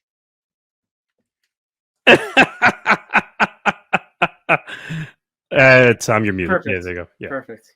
Oh my God! By the way, that's going to be a TikTok clip. I'm just going to warn you now. And I also love cheesesteaks. So hey, I was down in Philadelphia. I took a trip down to see the stadium. Frank Park is honestly one of the best ballparks. Great ballpark, honestly. Except for fans spitting on people, but that's a whole different issue. Hey, nobody spat on me. They were. Nobody spat on me. Very polite to No, me. not on. No, I'm saying they apparently Well, we all know Phillies fans are rowdy from time to time. Need I bring up the whole battery thing? But you know what? We're not talking about that. We're not talking about that. We're one to talk with Yankees fans. But no, I went down there. The food is really good. I actually had an authentic Philly cheesesteak down there. Really good food. All right, Nick Morgeson, I think it's time for you to do some ranting now. Oh no! I have a double Adam Silver bonanza. Oh no! So it starts first of all with an apology. What the? So Adam Silver, as the NBA commissioner, gave an apology to the employees of the Suns. He basically talked for about an hour to many different employees there after the whole thing with Robert Sarver. And he says along the lines of, quote, he is incredibly empathetic to what many of you have lived through. To the extent that you feel let down by the league, I apologize. I take responsibility for that. So let's take that apology and file it under F for fucking duh. Wait a minute. Now you apologize? Now? After the damage has been done to the league? You have an owner, which, by the way, it's a double entendre because he owns a WNBA team on top of it, which the NBA has an ownership in. Wait a minute. God. You waited until the volcano exploded and it killed everybody on the planet. And that's when you decided to put the fire out. You basically took a fire extinguisher to a volcanic eruption. And you basically went Oh, wait, it's not working. And Help! you're, Jack and Jill went up the hill to try to extinguish the volcano. and No. you're, and No, you're, no, no. you're surprised at all the backlash after only giving him a year after you 10 years ago banned Donald Sterling for life. Maybe I'm he doesn't have any object permanence. Maybe he's like a toddler. Maybe he just doesn't. When the sun goes down, he wonders where it goes. just reading the quotes. He said he's, quote, incredibly empathetic to what I many just of said you that. have lived through. Okay. And then he also said, to the extent that you feel let down by the league. Okay. I'm just reading through all the quotes, and I'm just like, what the fuck is going on here? I mean, I'm going to steal it from Nick, but Congratulations, dickweeds. because what is Adam Silver doing as the commissioner of the league? I honestly, I couldn't tell. I could not tell you if you paid me $10,000 to. And by the way, most people are not going to say this. I'm the only one who's probably going to be brave enough to say this on this show. He owes an apology to the Celtics for their situation. Also, you're going to apologize to the Suns for the way their thing was handled, but you're not going to say anything to the Celtics, which had to handle it on their own regard. It is kind of funny, isn't it? It is kind of not haha funny, but it's funny in a screwed up way. How does this make any sense? How did you know what? He was basically just. I mean, I'm not going to elaborate what I screwed up on, but I'm sorry for screwing up, and I'm not going to elaborate in which the ways I screwed up. No, it's the Shaggy. It wasn't me defense. We haven't brought that one up in a long time. But it is. Adam Silver's basically saying, I'm apologizing, but I didn't do anything to cause this. I also didn't do anything to fix this either. I basically sat there. I'm going to steal a Roger Goodell reference we make all the time. He's sitting on his chair or in his bubble bath, eating bonbons, doing nothing. Or somebody's gut shot, and then he just leans over and says, "Excuse me, sir, would you like a Band-Aid?" I mean, I'm flummoxed because I don't know how to handle this. Because, again, going back to a couple of years when we really started picking up this podcast, who did I say was the top commissioner in the world of sports? Adam Silver. Not anymore. Nope. Are we updating our rankings now? We might have to because Adam Silver's dropping down my commissioner leaderboard here. Let's see if that holds true when we talk about relegation was being considered once for the NBA. Wait, what? Yes. So those of you who don't follow soccer, basically what happens is we have these divisions in soccer. And if you're a horrible team in the division, you get dropped to a lower division. If you're in a lower division and you do really well and you're a top 1 or top 2 team, you move up to the upper division. That was also a key plot point in the first 2 seasons of the show Ted Lasso. Yes. So, Excuse me.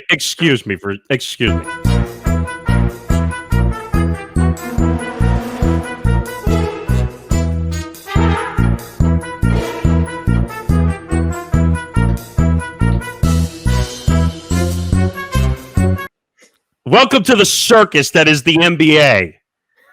You know, it probably puts Jim Dolan and only Jim Dolan on notice. Wait, what? We could get demoted to the G League. No, he'd probably like it because then he wouldn't have to deal with Adam Silver anymore. Do you really want the Westchester Knicks and the actual New York Knicks playing side by side? The West.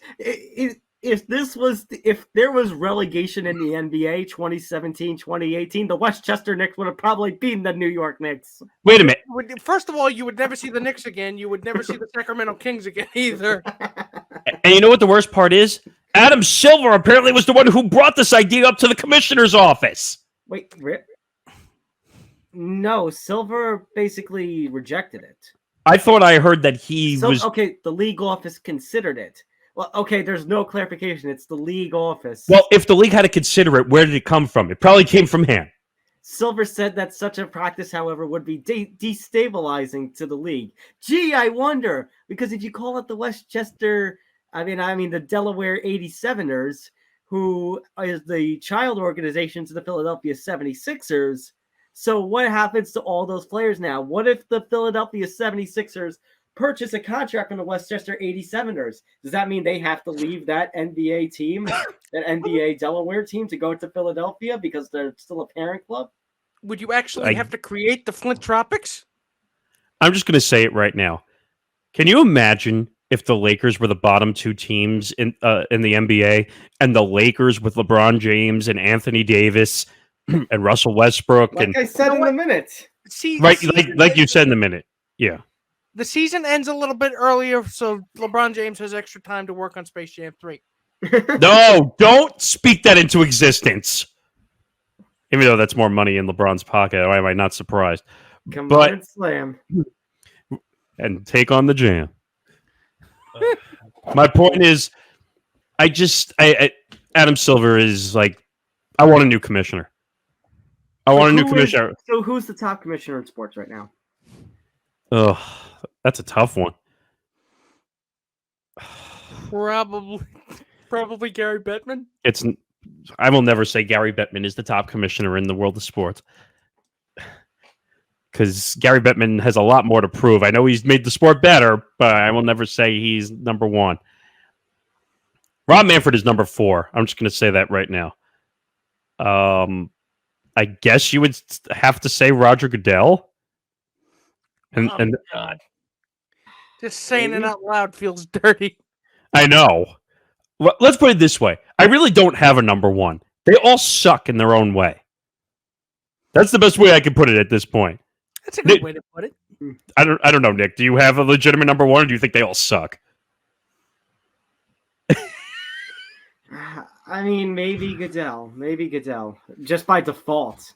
And that's tough. No. I'm going with Gary Bettman, because at least he put a team in Vegas before anybody else thought of it. So and you know what, the ESPN and TV and the Turner did. You know what? I'm going to agree. I'll go with Bettman as number 1. I never thought I'd say that. It's tough. I mean, you probably can't even say Roger Goodell is number 1, because, again, dealing with 25 sexual assault lawsuits against Deshaun Watson and not doing anything about it, and then trying to get them to play the Texans on a possible primetime NFL game just so they could put money in their pockets. I don't know. I really don't know. I think they all suck at this point. Even the NHL, even Gary Bettman. It's not wrong to say. All right, finally, let's get to some football. The recapping and everything. So try to make this quick. All right. So if that's the case, let's just ask, guys, what the fuck is wrong with the Packers and the Bucks? Well, I'll just say one thing.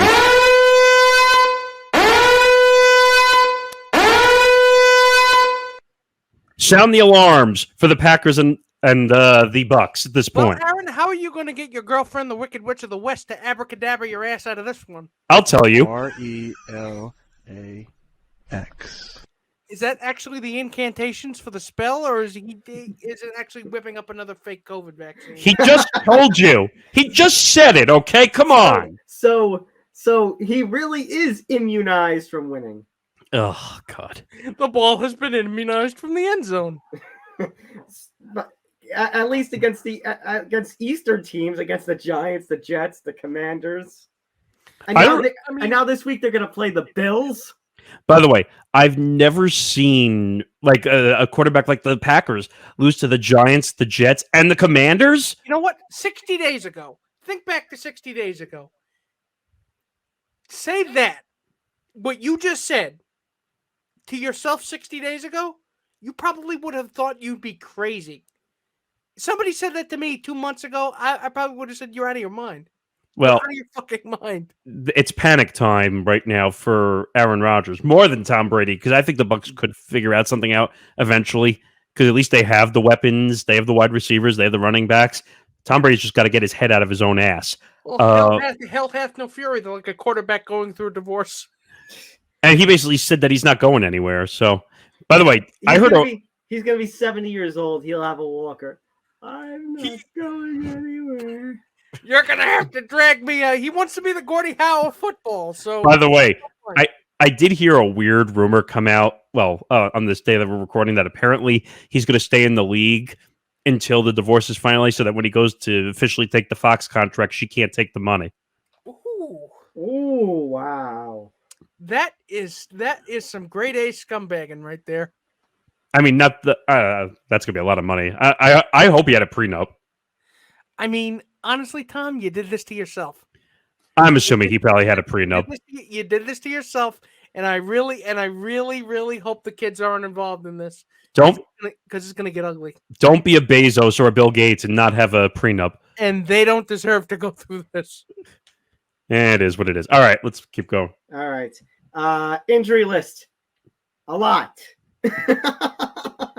That's a good word for it. Brees Hall out for the season. DK Metcalf's going to be down several weeks with, I think, an arm injury. J.C. Jackson done for the year. Mike Williams has a significant ankle injury and will miss some time. Evan Neal, unfortunately, of the Giants is going to miss a few weeks. I think you guys avoided a massive injury. It wasn't a tear. Yeah, it wasn't. It was not a tear, but Daniel Bellinger is also Bellinger's also hurt. Yeah, that freaking eye socket. It apparently was brutal. It's a dangerous injury too. Because it tried to pull a Mortal Kombat move on him, and it didn't even flag him. All right, Amon-Ra St. Brown, I believe, had to leave the game for the concussion. Now he's fine. He just knew protocol basically. Yeah. And Njoku, I believe something. Was it his ankle? Yeah, I think it was. I think. High ankle for David Njoku, so he's questionable. And then Alan Lazard, I believe. Yeah, go figure. A shoulder injury, so more receiving trouble over in Green Bay. But you know what? Aaron's just gonna tell you how it is. RELAX. Yeah, we don't need to use Aaron Jones more. I'll just keep chucking it down until somebody steps up and be a replacement for Devontae Adams. And my thumb injury doesn't mean anything. All right. Rapid rundown time. Oh, I wasn't ready. Oh, crap. There it is.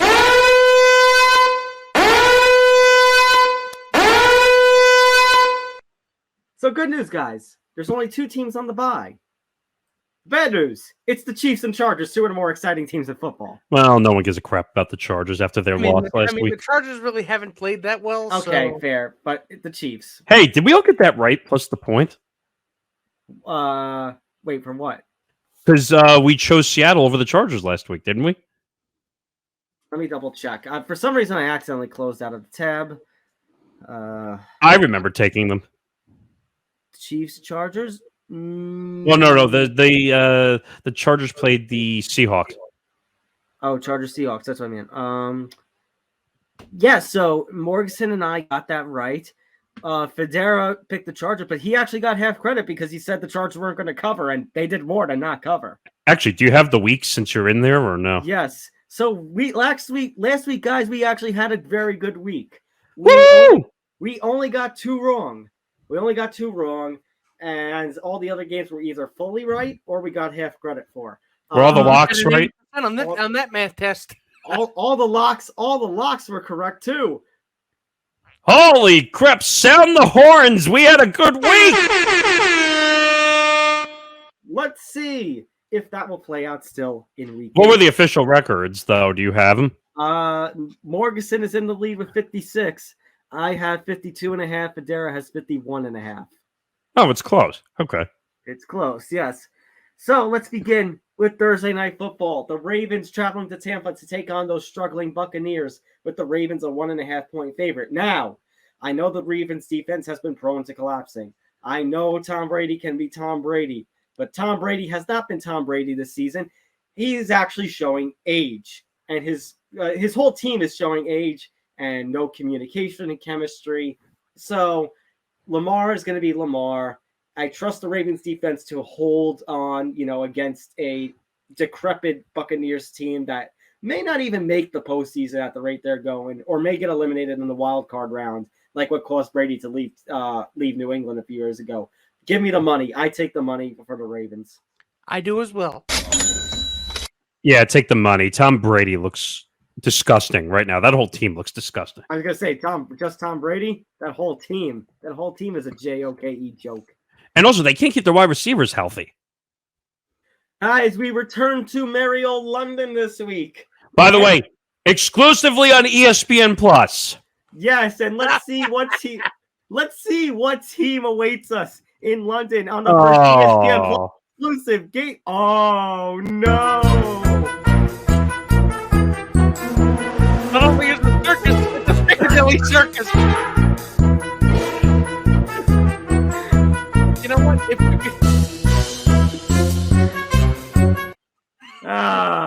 If you're going to introduce London NFL fans to the NFL experience of boredom. I feel bad for these fans in London. They actually got good teams, well, at the time, between the Giants and the Packers, but this is just a joke. I guess I'm going to have to take the money because I can't see the Broncos aren't exactly going to be lighting up the scoreboard, are they?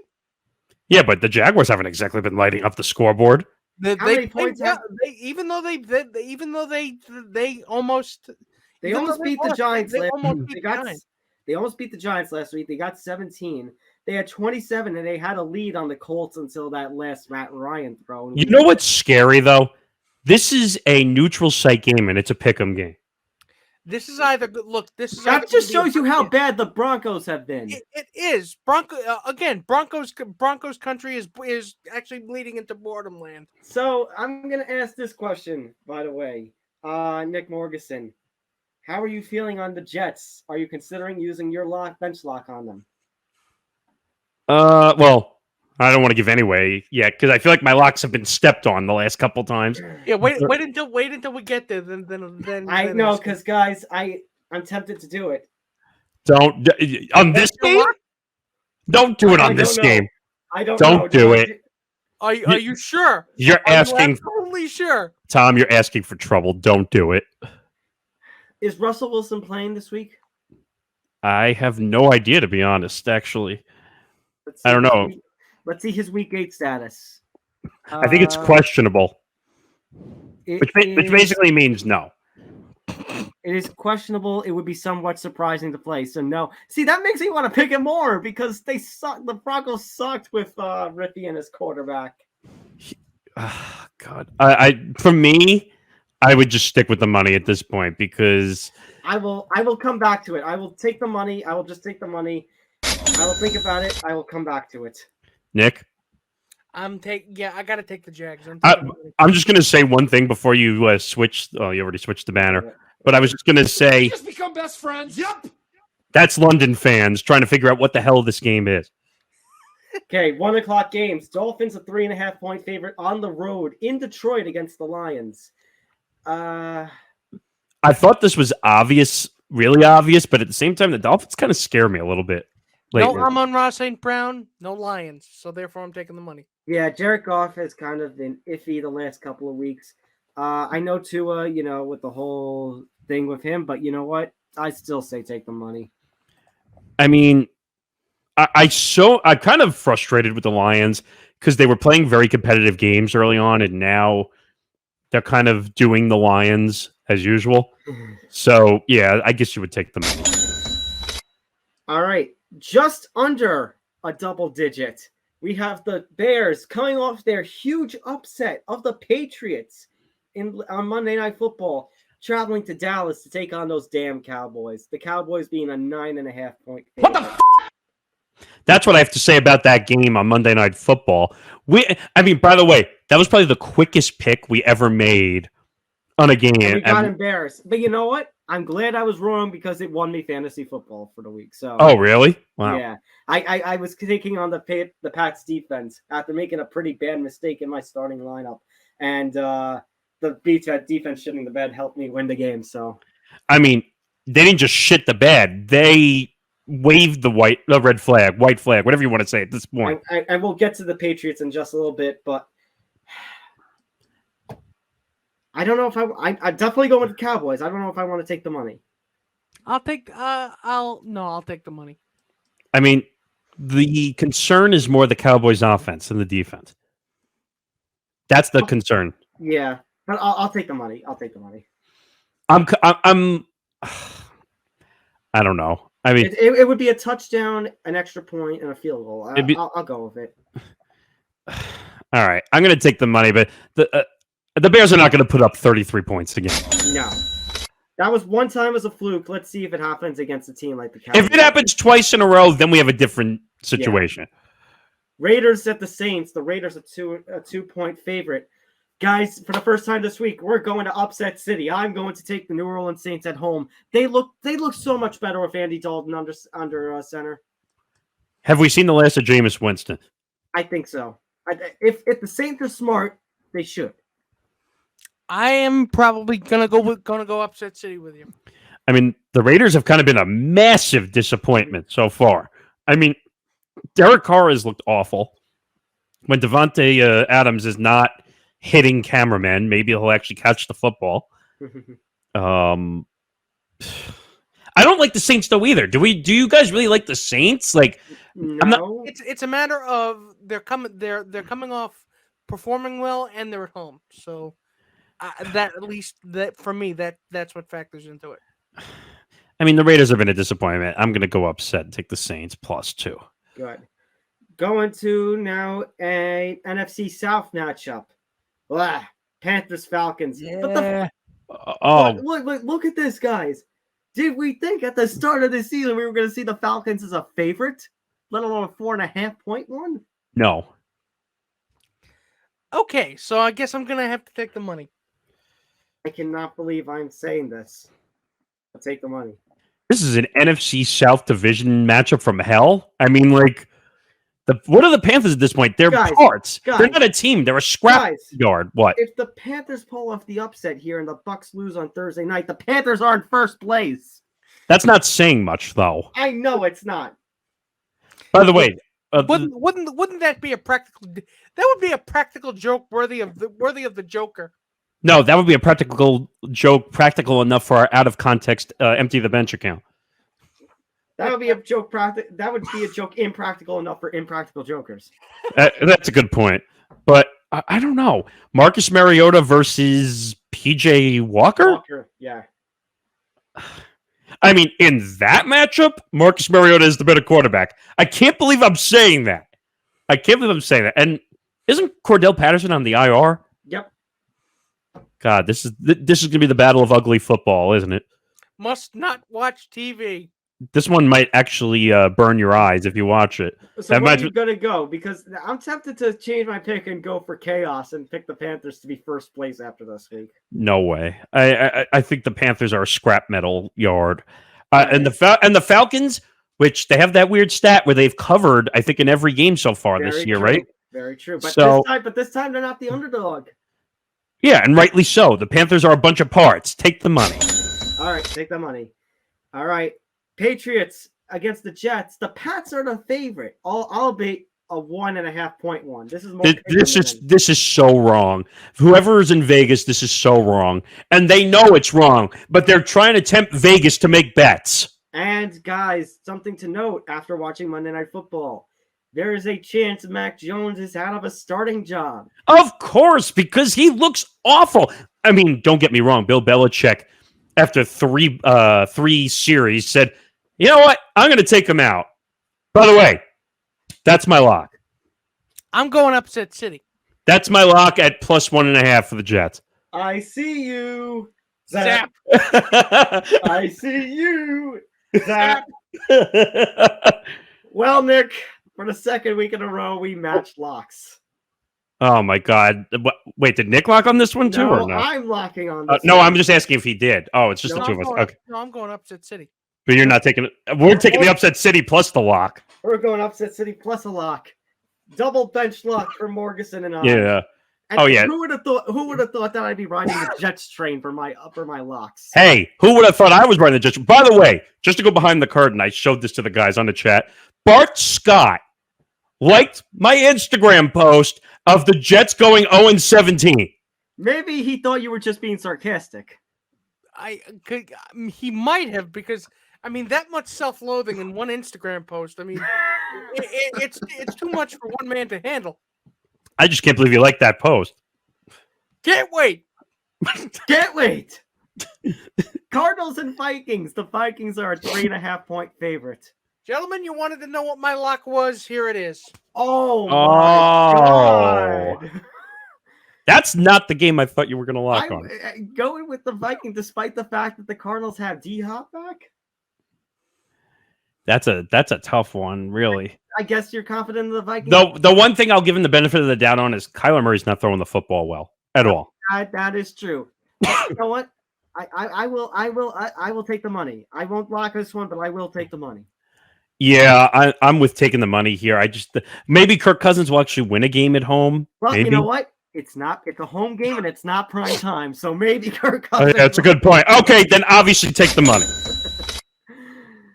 All right, time for a double-digit game, boys. Steelers at the Eagles. It's the Battle of Pennsylvania, and the Philadelphia has the 10.5-point favorites. It's the Delco Bowl. I mean, believe it or not, I think this line actually might be kind of fair. Yeah, no, you know what? No T.J. Watt, bad defense. We saw how the Steelers got spanked against the Bills. I see similar stat playing out against the Steelers. I say take the money. I don't always do this for the double-digit lines. In this case, I will. I just think this line is fair. I will say I'm picking the Eagles, but I'm not picking that line. So the combination is double-digit lines. So the combination is 43 total that they're putting on this game. So if you had to break that down, what percentage do you think each team would score? I think the Eagles I think they could score 30 points in this game. Yeah, they're going to score they're going to score at least 28 of it. The Pittsburgh defense, like you said, without Watt, is atrocious. It's bad. Take the money.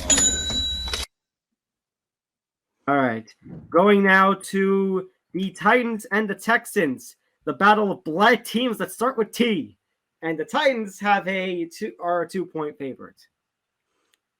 The Titans are a 2-point favorite against the Texans. What alliteration? Okay, so I guess I'm gonna have to take the money. Take the money. This is a crapshoot, but take the money. Wait, even more alliteration. The Titans are a 2-point favorite against the Texans. Take the money. Oh my God. Sorry, you might want to control that. The Colts are a 3-point favorite at home against the Commanders. More crap football. More crap football from the Commanders. Well, and the Colts. It's absolutely crackers. So of note, wow. Hey, a bunch of C's. There you go. It's a crapshoot. Well, that's a K, but yes. Anyway, CK, whatever you want to say. Crazy, I'm taking the money. Well, one note I want to make: Sam Ehlinger is now the starter. For the Colts. Matt Ryan got told to sit on the bench for the rest of the season. Pun intended. Pun intended. Then I'm switching. I'm going upset city. Then you trust Tyler Heineke? He played a good game. Plus, he's going up against a backup quarterback. By the way, you notice this whole week of matchups is not good quarterback matchups at all. No, not really. The Commanders are tough to pick, though. No Carson Wentz. Can I pick a tie? I wouldn't do that if I were you. Don't do that. But they lost their wide receiver also last week, didn't they? If I'm not mistaken, I can't remember. The Commanders. The Commanders? The Commanders lost one of their wide receivers to injury. But wait, Jahan Dotson. Yeah, which I think is one of their top guys, no? Number 2, I believe. This is a battle of crap. And I think Frank Reich might lose his job at the end of the season, to be honest. I mean, in this case, the Colts should be the better team. Should be. But I put that kind of in air quotes. I have no information. I don't know what to make of Matt Ryan being benched. I don't know what to make of this guy now. It's inexperience. It's a college quarterback essentially starting. Well, you can stuff your shoulds in a sail. At least Heineke has played a playoff matchup. Well, bad as it is to say. Not by his choice. Everybody says should, but I mean, you could stuff your shoulds in a sack and then sail to Sheboygan. So, if wishes, gentlemen, if wishes were fishes, the world would be an ocean. Can be in nuts. We'd all have a Merry Christmas. Hey, save that. The holiday's coming up soon. My point is, I'm conflicted. I'm conflicted because the Colts won a crappy game against your lock a couple weeks ago I know. on a Hail Mary. I still don't forgive him for that. But you know what? I'm upset citying here. I'm taking the Commanders +3. You know what? We'll ride together. We'll die together here on Empty the Bench. Upset City. Come on. Woo! There we go. All right. Now we get to a good game. Who ever thought I would say that about this week? How many games in are we that you finally said that? About the Giants and Seahawks? Yeah, week 8. No, I meant of this whole week because everything's been shit. Oh. Yeah, this is I don't know. Let's see. 1, 2, 3, 4, 5, 6, 7, 8, 9, 10, 11. Game number 12 out of 15. Unless you consider Jets Patriots a matchup, but I don't know. But wow, that's bad. This is a tough one. This is tough because Geno Smith again has been playing well, and we know what it is with Seattle. It hasn't slowed down with Geno at quarterback. When you go into Seattle, it is always tough to play there. 12th man. And the Giants' offensive line is banged up pretty bad. I still think they're going to be competitive. I think so too. Yeah, I think they're going to be competitive, and honestly, it wouldn't surprise me if they come in there and win, because it seems miracles seem to happen in the fourth quarter with this team. So, but all the points you made are valid, so therefore I'm going to have to take the money. It breaks my heart, but I'm going to have to take the money. I read a stat in the fourth quarter that they're like -9 in the fourth quarter. They're one of the best in the fourth quarter. That Daniel Jones has what, 4 fourth quarter winning drives? Something like that. It's a little bit of Eli going on there in the fourth quarter. So we joked in when he was first drafted that he was going to be like Eli Manning, and well, sure enough. It's funny because he looks like an actor you would cast to play Eli Manning in the movie. Do you remember all the photos of them did the same motions? Well, I was going to say the way he is like Eli Manning is because they both have cement feet, but that's a whole different issue. But wait, I'll give him credit though, because he ran for a few first downs in the game against the Jaguars. Yeah, I think this is a game where basically they're going to stumble. All I'm going to say is thank God the bye week is coming up. Get healthy. Yeah, Geno Smith. Who would have if you had to look at your bingo card and said Geno Smith was actually making this team win? Comeback player of the year. Look, if I had a bingo card that said that, I would probably burn that card. Actually, guys, we have a battle of comeback player of the year nominees because we have Saquon on the Giants and Geno Smith on the Seahawks. And I think unfairly they would give it to a quarterback first. I'm very certain. Even though Saquon deserves every bit of praise the way he's played, you just have to hope he makes it through the whole season without having a shoulder injury. But you can say the same thing with Geno Smith. Geno Smith's been hurt too.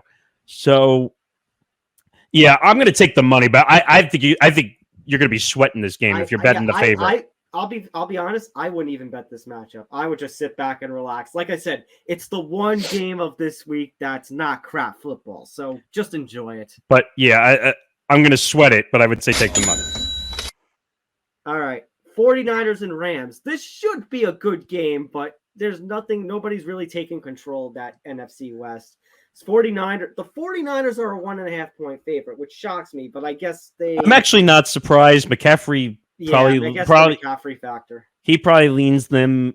He's going to win them more games now that they have a legitimate running back. They released Tevin Coleman.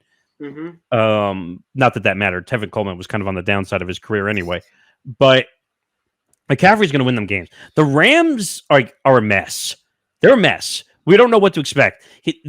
McVay is having a situation with Cam Akers, which, by the way, if I were McVay, I'd say hit the road, Jack, and don't come back. And I didn't mean to do that. That totally was not on purpose. My point was, but actually, I would take the Niners to cover. I think the Rams might miss the playoffs. I am going to go against the grain and go upset City. Whoa! Ooh. Why? Because I don't believe in no Jimmy Garoppolo. We used to be on the Jimmy G train. That train has left the station. Oh, but you believe in Matt Stafford? Matt Stafford's a good quarterback. Him and his elbow injury. You know what? It looks like it's forced for me to be the deciding vote, and I'll just take the money. That's right. There we go. Only because, well, I don't know. We have another double-digit line, so I have to debate. Oh, This should be a good game. it's not. No. I'm saying it should be, but the harsh reality is it's not. The Packers I suck. don't think I am totally taking the Bills, but I don't know if the Bills. In fact, you know what? No. It's the Packers. Come on, they're good. Yeah, I'm. Take I'm the gonna money. take the money. Take the money. The Packers. What do they have to offer? The fuck. Yeah. What am I saying?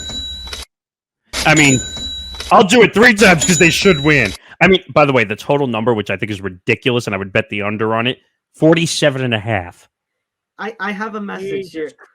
Yeah, Jesus. Wait, do they mean the Bills are going to put up 48 points? I think Yeah. I think somebody has a message to Vegas on that one. RELAX. Shut up, Aaron. Abracadabra.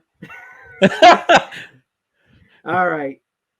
Now, guys, for the most important game of this week. Oh no. Monday Night Football. Oh. Browns on Halloween night. 3.5-point favorite are the Cincinnati Bengals. Oh, scary. Oh. I'm taking the money on this.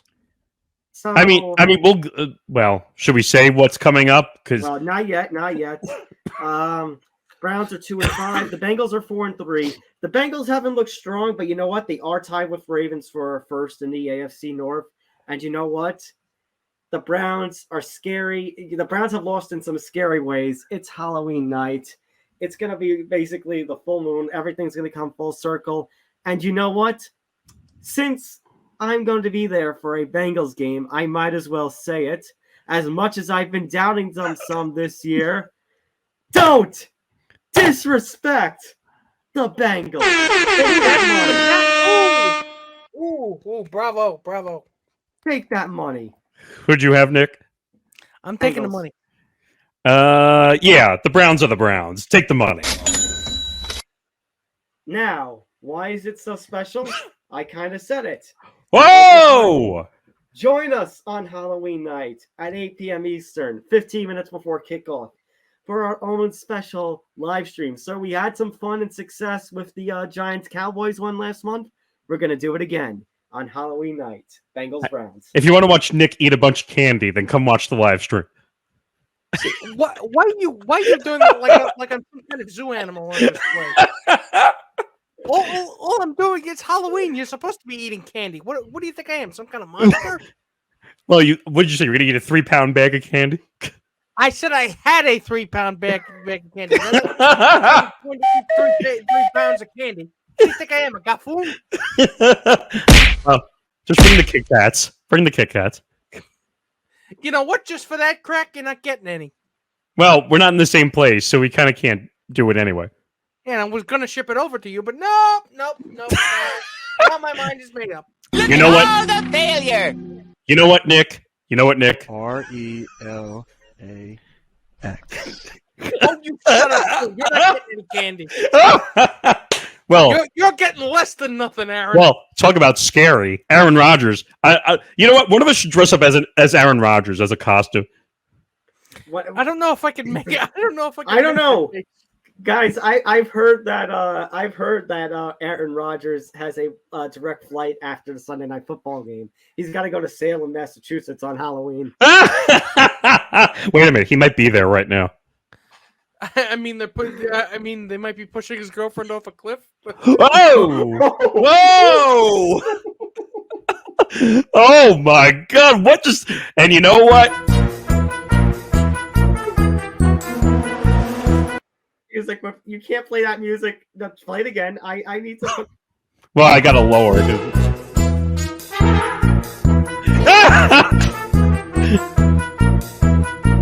Taco Country, let's ride. Which, by the way, he described her as a witch, so I'm not speaking out of turn. See, a witch and a bitch. They're perfect together. Oh no, I would. No. Okay. She's a witch. I wouldn't go that far. We're ending this. Yeah. Seriously. All I'm going to Oh do my is this again. Make sure to hit that like button. Make sure to subscribe and hit the notification bell. Get notified for everything here on the Empty the Bench Network. us here at ETB Sports, Beyond the Bench, Game On, Living Life, Pretty Serial, The MMA Outsiders, and more. Make sure... Yeah. All Make good to sure- go. I mean, we have a bunch of shows. I'll let you finish it in a second. And we have a new show. I can finally announce it now. It's official. 5 More Minutes, Mom starts in November. It's a show all about exploring the theories of TV that we didn't know. So make sure you tune in for that one, because that's going to be fun. have you ever wondered what happened to Steve on Blue's Clues? That's going to be one of the theories. Have you ever wondered about what happened to all of your other favorite shows that you watched growing up? It's all going to be discussed on 5 More Minutes. 5 More Minutes, Mom. Yes. Starting in November. All right. But that's going to do it for this edition of Empty the Bench. So for Nick Morganson and Nick Federa, I'm Tom Albano. We will see you next week. Take care, everybody.